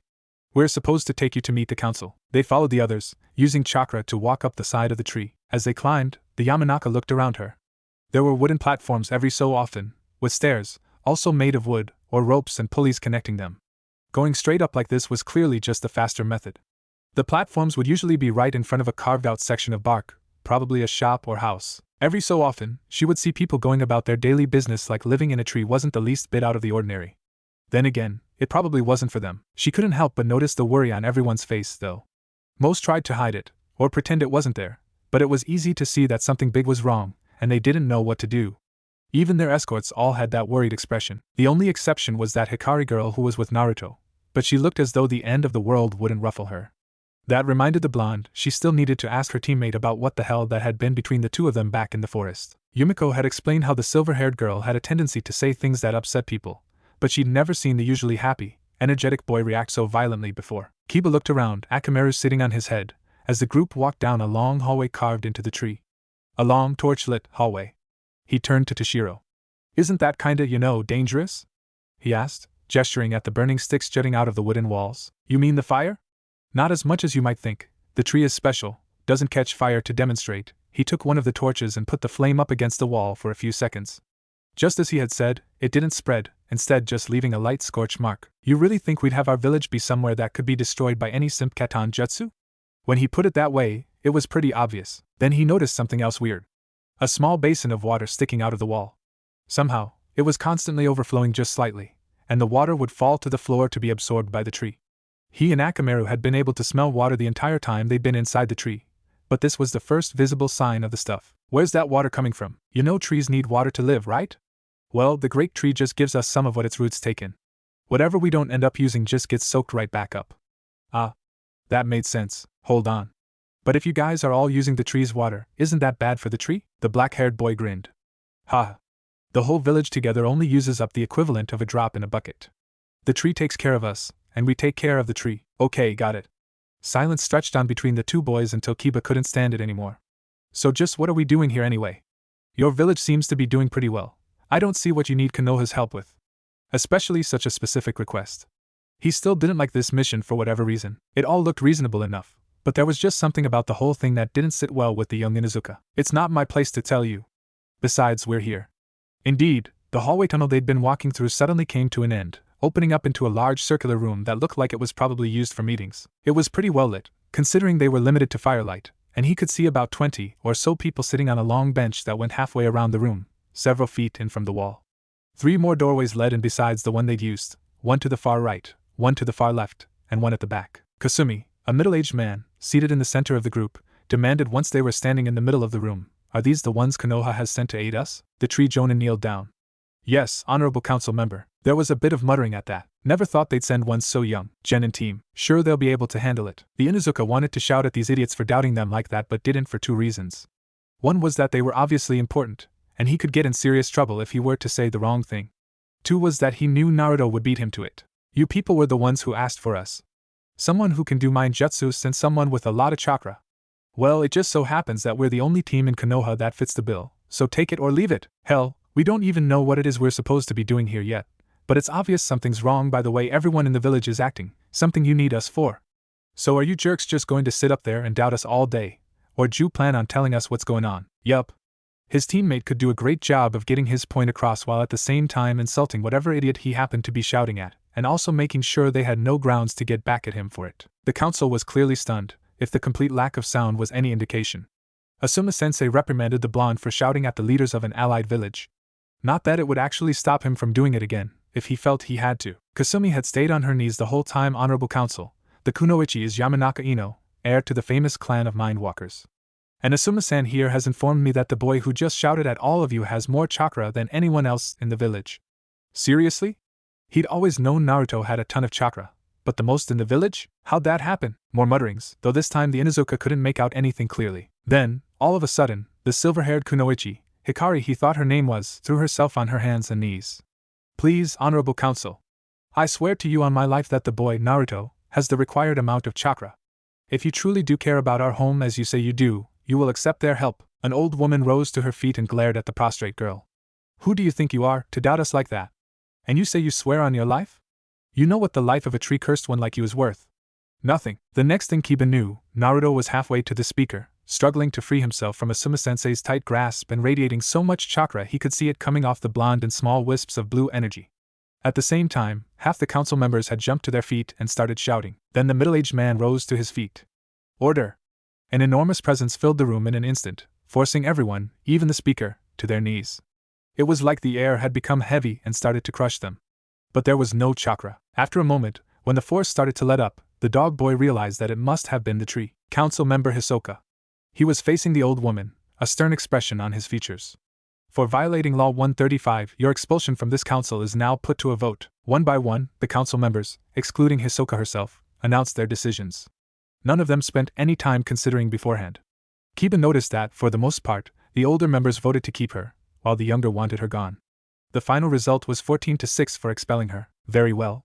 Former council member Hisoka, you must now leave the room," announced the same man. As she walked out, The Inuzuka saw her give a furious glare to the orange-eyed girl, who had since returned to her feet. Now, does anyone else object to Hikari's words? The man asked. Silence. Very well. Then we are all agreed that the Konoha ninja can be trusted to accomplish the task at hand? Nods. Good.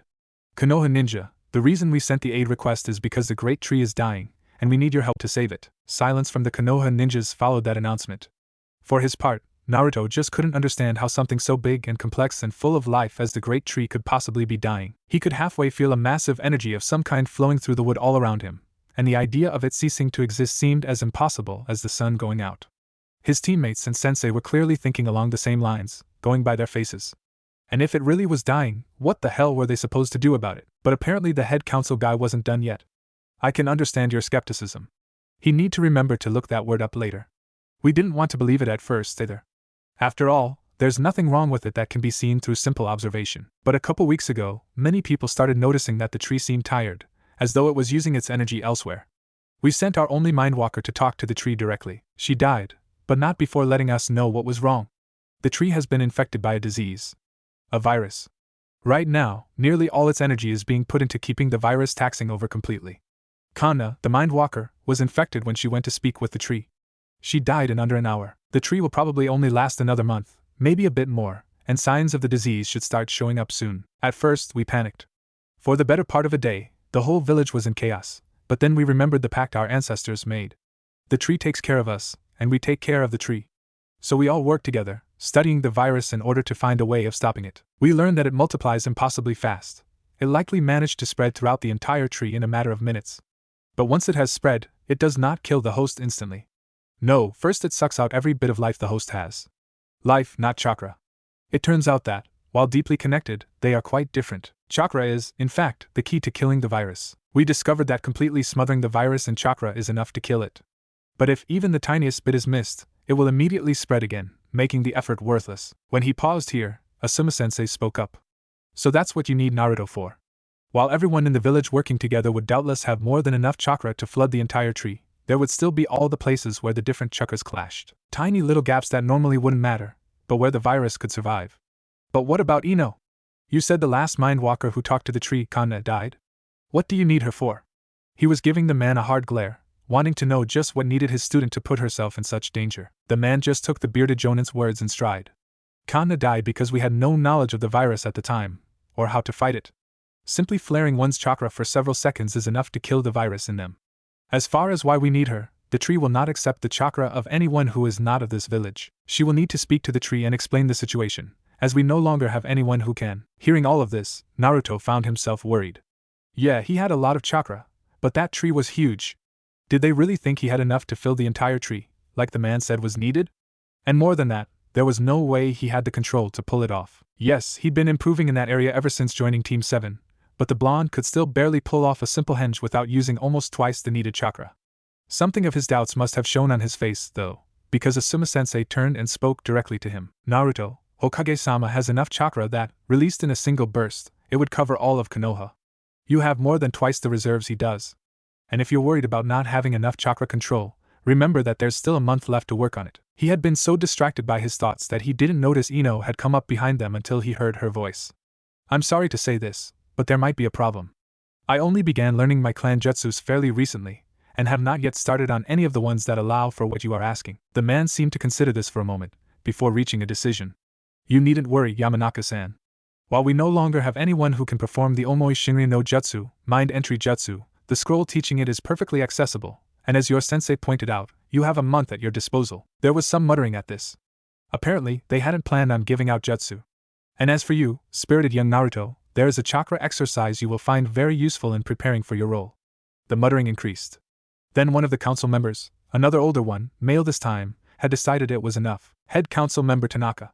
While we of the council had all previously voted to ask Konoha for aid, the decision to give our jutsu and training methods to Konoha ninja has not been agreed upon at this time. I, for one, do not trust these outsiders and, while willing to tolerate their presence as necessary for saving the tree, cannot go along with your abrupt statement that you plan on revealing to them village secrets. By the looks on the other council members, some shared the speaker's point of view, while most still seemed in support of Tanaka. Thank you for your words, council member Mofune. However, I had not realized it was a matter that required voting on. Is it not common sense to do everything within our power to help those who have come to save our home? Very well, we shall vote. Again, each person on the council took turns saying whether they were in support of the choice or against it. Naruto realized that he was having his first taste of politics and immediately decided he hated it.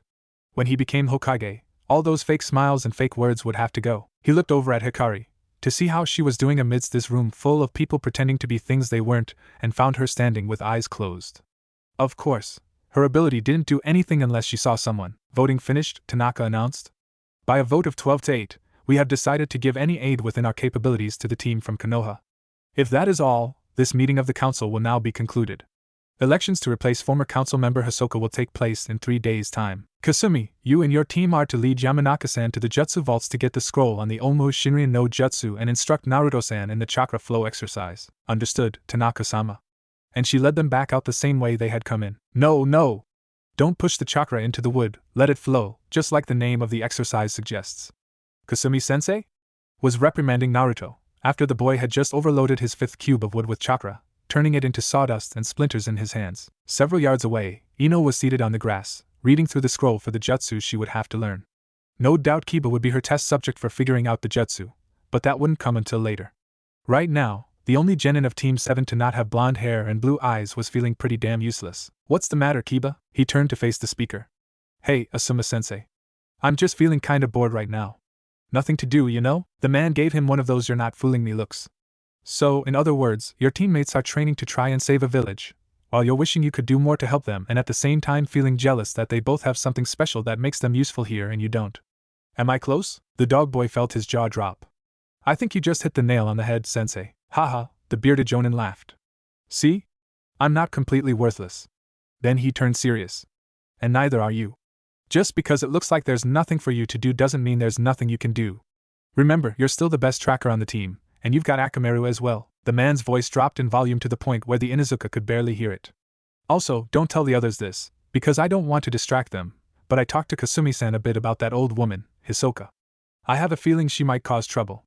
He'd never seen Sensei act quite this serious before. Huh? But we're trying to save the village here. Wouldn't she want that as much as anyone? Kiba answered at the same volume. I'd think so too, normally. But apparently she's a powerful member of a very conservative group that wants nothing to do with anyone outside the village and refuses to believe the tree could ever need help. I'm assuming you got her sent earlier? Course. Me and Akamaru got the sense of everyone in that room. But are you really asking me to spy on her? I'm not asking, I'm ordering. But Akamaru would probably be a better choice for spying than you. Smaller, less noticeable, plus if she has someone watching us, less conspicuous if he's missing. No time to do anything now, though. We'll be eating soon. He returned his voice to a normal speaking volume. But if you really are bored, there's lots of things you can do. Explore, ask some of the other genin if they want to spar, or even just train. And he walked away, leaving the young Inuzuka with a lot on his mind. Asuma-sensei had been right when he said they would be eating soon though. Less than a half hour later, Kiba found himself, along with everyone else, sitting in a small cafe carved into the lower part of the tree. It was actually a pretty structured place, as far as locations went. Shops, businesses, and the like were found near the bottom, homes were above them, and everything related to the running of the village was above those. They were all eating the same thing, some kind of soup filled with green stuff and an unrecognizable meat. Apparently it was a fairly standard food in the tree village. Ino summed up the thoughts of the 5 from Konoha quite nicely. This stuff is pretty good. What is it? Toshiro was the one to answer. Oh, just bits of a leaf from the tree, a species of giant bug only found here, both put in a bowl of hot water, she gagged. Kiba and Akamaru froze. Asuma-sensei pretended he hadn't heard. Naruto asked for thirds. All right, Kasumi-sensei said, obviously getting annoyed by how long this was taking, again. The blue-eyed boy did as she had taught him, imagining the block of wood as a part of his body and simply letting the chakra flow into it. Then, when it was near full, he lost his focus for an instant and the chakra dispersed. Better. At least you've stopped destroying them. Yeah, that was an improvement. Having the blocks of wood explode in his hands over and over again hurt. A lot. Most people's hands would have been nothing more than useless bloody lumps of flesh by the he figured out the difference between pushing his chakra and letting it flow. It had been 4 days since they had arrived at the great tree, and Naruto was starting to get frustrated with his painfully slow progress. Of course, it wasn't helping that every day, that immense power he could half feel from the tree all the time was ever so slightly less immense. It was a constant reminder that he only had so much time. Ino, too, had been working hard the past few days. Mostly, she was still trying to figure out how to work the jutsu. Mind stuff was really complicated, he'd learned one night after asking the other blonde how her side of things was going, only to be treated to an hour-long rant he understood less than a quarter of. At the same time, though, they'd found out that the kunoichi didn't quite have enough chakra yet to flare it throughout her whole body for the 7 seconds needed to kill the virus. So Asuma-sensei had been working with her to increase her reserves. At Kasumi-sensei's command, he attempted the exercise again, with the same results. As for Kiba, something was clearly worrying him, but whenever the orange-clad boy would ask, he'd just tell him to focus on his training. Weird. And Akamaru was missing a lot. Something was definitely up, and he'd even tried talking to Asuma-sensei about it, but the man had just sighed and, just like Kiba, told him to focus on learning the exercise. Since the rest of his team was busy with their own stuff, most of his support had come from Tea Tree Genin, specifically Hikari. The silver-haired girl's calm confidence in him, and the way she insisted that he would be able to save the tree, like it was fact more than just simple belief, was really nice at times. He'd also asked her more about herself, and what the hell that old bitch had been going on about. So she explained how she hadn't always been the only one with those special orange eyes. And how, 7 or 8 years ago, there had been enough of them that the constant fear the rest of the village held of them had grown, and in some it had even turned to hate. Then, one night, that hate had boiled over, and a group of 40 ninja had gone to the section reserved for the tree cursed as they were called then, and started a slaughter. The tree had protected her, but all the others died. When the rest of the village had arrived to find a single sobbing little girl amidst all the blood and bodies, they'd been horrified at what had happened. Law 135 had been made then, leading to the present. The brown-haired tree jonin had him go through the exercise again. The Hokage's son was sitting outside in the cool night air with his only non-blue-eyed genin and the boy's dog. Well, Akamaru finally managed to find the old bat's home today. The tree absorbs sense, making it a lot harder to follow a trail. That's why it took so long. He stopped. And, she's been coming and going a lot, and there've been 5 RFF, 4 repeat visitors over the past few days, 2 of them on the council. That Mofune guy and the younger lady who was wearing the red dress.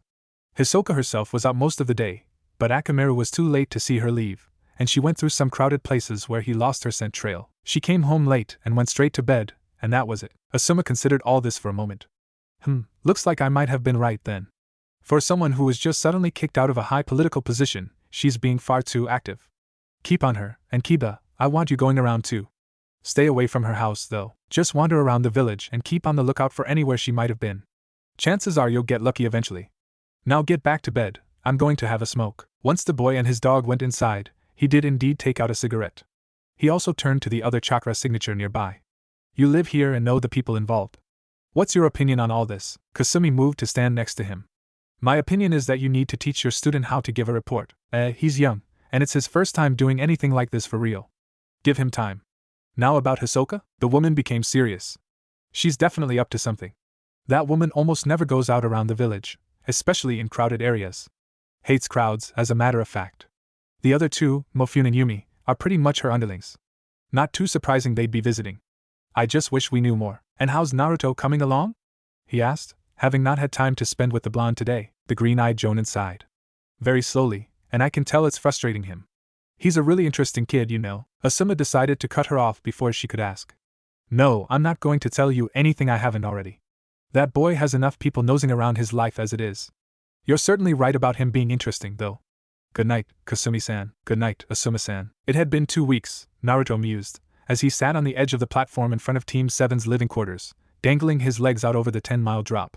2 weeks since they'd arrived in the Hidden Tree Village and learned they were there to save it. He managed to successfully pull off the chakra flow exercise on the small wooden cube 3 days ago, and had moved on to the next level. Trying to do the same thing with a cube that was 7 feet across. It wasn't a problem of the amount of chakra needed, not at all. The problem was getting the chakra to do what he wanted it to. Every single time, when it got to a certain size, he just wouldn't be able to keep it flowing properly, and it would just fall apart, and time was starting to run out. The village had been put on water rations, wasn't able to give them quite so much anymore. The water basins that had been constantly overflowing when they had first gotten here now took hours to fill up. The worry on everyone's faces had intensified a lot. Hey, he turned to the sound of the voice. Hey, Ino. How's it going? The other blonde sat down next to him with a sigh. I still can't quite get it to work right. I've been testing it on Asuma-sensei, Yumiko-san, and Toshiro-san, but it just never quite happens like it's supposed to. She had realized after the first time that he didn't want a detailed description of the inner workings of the jutsu, and exactly what she was having trouble with, and so had toned down her explanations a great deal. They're all depending on us, you know? Yeah. Who would have thought our first real mission would be to save a village? He asked while adding to himself, at least this time, I won't be hated for doing it. I know what you mean, Ino answered. I just hope we can do it. Of course we can, he assured her. 'Cause we have to. Then the boy had an idea. An awesome, Crazy idea that the girl next to him would probably bash his head in for, but whatever. I'm gonna go train. Unfortunately, the kunoichi noticed his smirk. Naruto, what are you planning? She demanded. He tried to act innocent. Nothing, Nino. I'm just gonna go train some more. She glared at him. Seeing this wasn't going to work, he skipped to option 3, do the awesome, crazy thing right away. He hopped over the edge of the platform. This was amazing.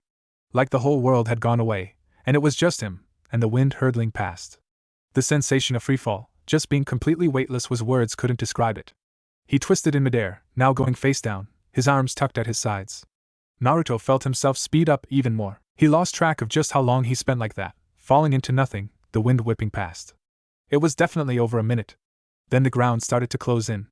Turning right side up once more, he put his fingers into the seal for Kagebunshin. When the clone appeared right below him, he leapt off its shoulders, slowing his own descent while speeding up the replicas. Not enough, though. He did it again, as the memories of an impact with the ground so hard it completely shattered his legs came to him from the now deceased clone. Good thing he could ignore physical pain so well. One more time he repeated the process before landing in a crouch on the grass. A couple feet behind him, the first clone had actually driven 2 sandal-shaped holes in the earth, each one almost a foot deep. That was fun, that idiot! Ino thought as she ran down the tree as fast as she could. If he's not dead, I'm gonna kill him when I get down there. She made it to ground level 5 minutes later, not out of breath as she would have been just 2 months ago from a run like that, only to find that her insane fellow blonde had somehow landed completely without injury, and had already started working on his chakra flow exercise. What the hell were you thinking? She screamed at him. As she could have predicted, the short boy gave a sheepish little grin as his right hand went up to scratch at the back of his neck. Hee, sorry, I didn't mean to scare you. Sometimes she just couldn't believe the things he did. Didn't want to scare me? Naruto, you just threw yourself down a 10-mile drop. How did you think I would react? His blue eyes turned sincere. I really am sorry. I just wanted to get down here and train as fast as possible, and I guess I just didn't really think about it. Then, in an instant, he changed to happy. Besides, it was really fun. You should try it someday after you learn a jutsu that lets you land safely. So that was it. He'd used Kagebunshin. Not quite sure how to respond, she just watched as he tried, and failed, to fill the giant block of wood with chakra again. The Yamanaka decided to say the first thing that popped into her mind. I bet Sasuke-kun wouldn't have any problem doing that. Probably not the best thing she could have come up with, going by her teammate's sudden mood shift from determined to quiet angry. In the scale of Naruto's moods, quiet angry was a good bit beyond loud angry, but not quite furious. It still wasn't fun. Yeah, well, the bastard isn't here. And even if he was, he wouldn't have anywhere near enough chakra for what I'm gonna need to do. Besides, I bet even your precious Sasuke-kun would have some trouble with this. At any other time, she would have just bopped him over the head for insulting Sasuke-kun like that, but that would have just made things worse. Why do you and Kiba always talk about Sasuke-kun like that? He stopped his repeated attempts at the exercise to turn his full attention to her. Because he's a bastard. If you ever took the time to pay attention to how he acts, instead of just what his name is and how everyone treats him, you'd see it. He stopped, obviously waiting for her to respond. Some part of Ino noticed that this was a bit like the verbal spars they'd often get into, just several hundred times more serious. What do you mean how he acts? Sasuke-kun is sweet and kind one. Naruto laughed. He just burst out into laughter for nearly 10 seconds straight. And not the humorous laughter she might hear from him after Kiba told a funny joke, nor the happy laughter like when they had passed the Suma-sensei's test. This was a sort of disbelieving laugh, and she didn't like it. Sweet and kind? Sweet and kind? Ino, when was the last time you saw him say something sweet or kind? Or even just nice? Hell, I don't bet he's even so much as smiled once in the last 5 years. No! That's not true. Sasuke-kun, think about it, Ino. Just think back and give me one single example, she thought. And she thought some more. Okay, but just because he doesn't smile doesn't mean he's mean, he sighed. Just tell me this. Why do you like Sasuke anyway? Oh, that was an easy one. Well, he's popular, and strong, and cool, and confident, and I'm nice? Naruto's retort was just as fast. Asuma-sensei is popular, strong, cool, confident, nice, and supportive. You don't like him, do you? Give me a real reason, Ino. A real substantial reason why you like Uchiha Sasuke, and I promise I'll never say anything bad about him in front of you again. Some part of her must have realized he was right, because she was suddenly incredibly angry. So she said something to the other blonde that she had sworn to herself she would never say. And what about Sakura? Why are you always fawning after her? One good reason. She immediately regretted it. Well, she's pretty, and smart, and because Ino had long since figured out why he crushed on the pink-haired girl the way he did. It was the same reason he pulled pranks, and loved orange, and was loud, and acted like an idiot. Sakura would always respond to his attempts to ask her on dates. Violently, of course, but she responded and gave him the attention he had so desperately craved. Now, though, he had positive attention from his teammates and Asuma-sensei, and no longer felt the need to chase after Sakura. He just hadn't realized that yet. She watched as his face fell. I don't know.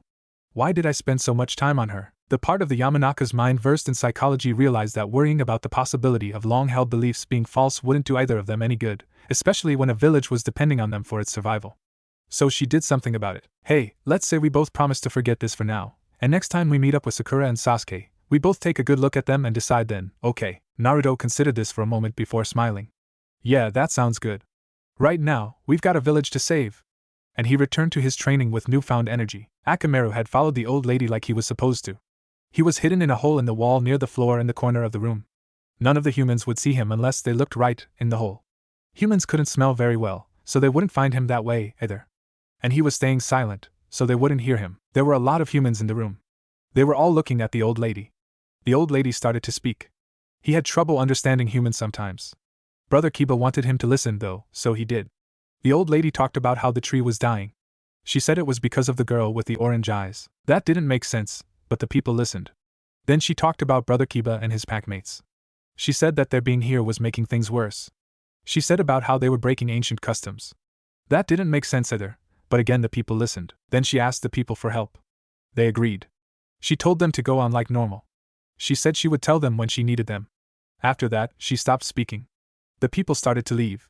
It was a long time later when the room was empty. Akamaru left the hole in the wall. He followed the old lady's scent. She had gone to her home and went to sleep. He went to find Brother Kiba and tell him about what the old lady had said. Naruto could be found beating up a training post one night after yet another long day of training. Right now, he was taking a short break, at Asuma-sensei's suggestion, to let off some of his frustration on the circular piece of wood, instead of the square piece of wood that was causing his problem. It wasn't like he wasn't getting better at the exercise. He was, just far too slowly. He knew it, and so did everyone else.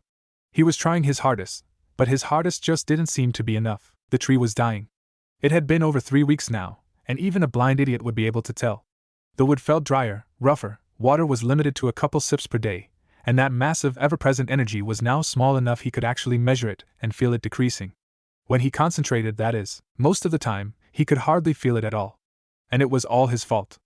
Ino had gotten the mind entry jutsu down earlier that week, leaving everything resting on him. For the past couple days, the blonde had ignored sleep and replaced meals with snacks in the training grounds. His teammates had tried to force him to get some sleep, but he didn't have time. He made a dozen Kage bunshins to restrain them and kept right on going. Even Hikari's calm, quiet belief wasn't helping anymore. At one point, he'd had what he had at first thought of as a great idea, use Kage bunshins to help him. But even he couldn't make enough of the things to even come close to covering the entire tree, and he'd need all his chakra to fill it anyway. The problem was that he just couldn't concentrate hard enough to keep such large amounts of chakra flowing the right way. Concentration he remembered once, back at the academy, when Iruka-sensei had kept him, Kiba, Chuji, and Shikamaru behind after class for a special lecture on concentration. The scarred Chunin had thrown a leaf onto each of their foreheads and told them to concentrate only on the leaf. He probably would have told them more, too, but Naruto had just blown the man, and the leaf, off and run out the window, followed by his classmates. Damn it! He screamed, driving his fist into the wood as hard as he could, using all his pent-up anger and disappointment in himself to power the blow. There was a distinctive splintering sound as his knuckles drove into the training post, tearing a 2-inch deep hole. Then a sharp pain the next instant as a piece of wood, too big to qualify as a splinter, drove its way deep into the soft flesh between the knuckles. That sharp, piercing pain made him stop and think. Pain! That was it! Struck by his sudden flash of brilliance, he ran straight over to the block, as he'd come to call it, only just remembering to take out the piece of wood embedded in his hand. When he got there, he took out a kunai from his pack and carved the Konoha symbol into both palms, deeply enough that he couldn't just ignore it. Then he placed his hands on the wood. Using the pain as a focal point, he imagined the block as an extension of himself and let chakra flow through him and into it. Had he not been giving his full concentration to what he was doing, he would have marveled at how very easy it was. With something real to center himself around, the chakra didn't fall apart, even when he spread it throughout the entire 343 cubic feet of wood and held it there for over a minute. Yes. He ran off to find Asuma-sensei, or Ino, or Kiba, or Akamaru, or Hikari, or Kasumi-sensei, or Toshiro, or Yumiko, or anyone really. The suddenly joyous blonde wanted to share the good news with the entire world. Team 7 was once more standing in the council room along with Kasumi-san and her genin team. This time, though, the village's governing body was not present, as there wasn't truly any need for them right now. They were here because it led to the place where Ino and Naruto would be going to heal the tree. A day and a half ago, the blue-eyed Uzumaki had woken them all up in the middle of the night to show them his newly discovered method of concentrating. Asuma had immediately made a mental note to have the boy's mental health evaluated immediately on returning to Konoha. Thinking that cutting into one's own palm so casually was a good idea did not seem to him like a sane thought. Sane or not, it had obviously worked. The green-eyed tree jonin had spent most of the day testing him, making sure, to the best of her ability, he would be able to perform the exercise on the large scale that would soon be required of him. During that time, the Hokage's son had been talking with Kiba and learned about Hisoka's late-night speech. That had been extremely troubling. In the evening, they had all gone to meet with the council and tell them the good news. Tanaka-sama and the others had decided, after a bit of debate, that the healing would take place at noon the next day. That way, the two blonde genin would be fully recovered from the previous day's activities. Although Asuma did notice that the most vocal opponents of not going ahead with it right away had been the old man Mofune and the younger Yumi, the two Kasumi-san had identified as working for Hisoka. Immediately after the meeting concluded, he had Kiba send Akamaru to watch the old woman. Sure enough, the white dog came back less than 2 hours later with a report on what must have been a very stirring speech about keeping scum and outsiders away from their home. The end result was that 31 genin and Chunin would be trying to kill them all to prevent Ino and Naruto from saving their village. Amazing how simple words could make people throw away common sense like that. Later that night, Asuma had talked to the other jonin about the situation, and the two had spent the better part of an hour choosing a course of action. They couldn't have her arrested, as the only evidence came from Akamaru through Kiba. Informing the council would alert the old woman, so that was out too, and delaying the healing any longer than absolutely necessary was out of the question. The tree would likely not last another 24 hours, judging by the way the wood was now starting to age. That left only one option. Fortunately, there was only one way to get to the room where the blue-eyed ninjas would be. The hallways were too narrow for serious fighting, which put the council room as the main battle site. The two jonins would take the brunt of the attack, leaving Kiba and Kasumi's students to guard the passage and make sure that anyone who slipped past the older nins would not make it to Ino and Naruto. They had taken the 4 genin aside in the morning to tell them the plan and that they should come prepared for combat. Kasumi-san decided that they'd been standing around too long. You two, it's straight down that hallway at the back. You'll know when you're in the right spot. The whole village is wishing for your success, so good luck. The Sandame's son knew he couldn't just leave it at that. Naruto, Ino, whatever happens, just keep focused on your tasks. We believe in you. 2 pairs of sharp blue eyes immediately picked up on the oddity. Damn it, he hadn't wanted them worrying. What do you mean, whatever happens, Asuma-sensei? The male demanded. You're keeping something from us, aren't you? The female accused. So he briefly explained the situation to the only two who hadn't already known it. And before either of you say you want to stay and fight, remember that you'll need all your energy for saving the tree. Now get going. Knowing that this was a serious situation, the genin of Team 7 all removed their chakra weights, giving the metal bands to their sensei for safekeeping. Then both blondes dashed down the tunnel after giving quick goodbyes of their own. It was less than a minute later that the Konoha jonin picked up the approaching chakra signatures from all 3 of the other entrances. Get ready, he ordered, as she ran down the hallway, making sure to keep a reasonable pace so as not to tire herself out. Ino turned to her teammate. You ready for this? He answered with a confident grin. Ready as I'll ever be. How about you? Yeah, she answered. I hope Kiba and the others will be okay, though, the kunoichi added as a brief flash of concern crossed her face. Naruto picked up on it right away. Don't worry. They can all take care of themselves, and Asuma-sensei and Kasumi-sensei are jonin. Her fellow blonde paused briefly. I think we're almost there. The light up ahead looks a bit different. In their time together on Team 7, Ino had learned to trust the boy's instincts and senses, even when her own didn't support them. And sure enough, less than 15 seconds later, the passage opened up into a small cylindrical room. At the very center was a pole of wood, about as thick around as an average tree, going straight from floor to ceiling. This, the Mindwalker realized, must be the very center of the great tree. She turned to Naruto. Okay, let's do this. He nodded, and the 2 genin each went to opposite sides of the core. Both of them would require direct physical contact for what they needed to do. As she went through the hand seals for her jutsu, she could hear the sound of him carving into his palms.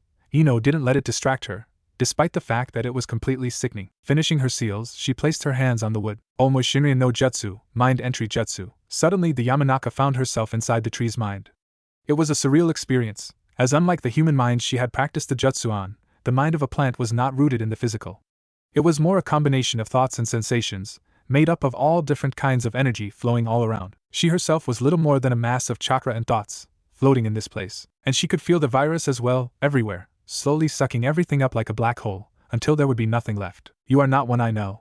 Why are you here, human? It wasn't truly words, as words didn't exist in a non-physical place like this. More like a feeling, mixed with thoughts. She answered in the same manner. I have come to help save you.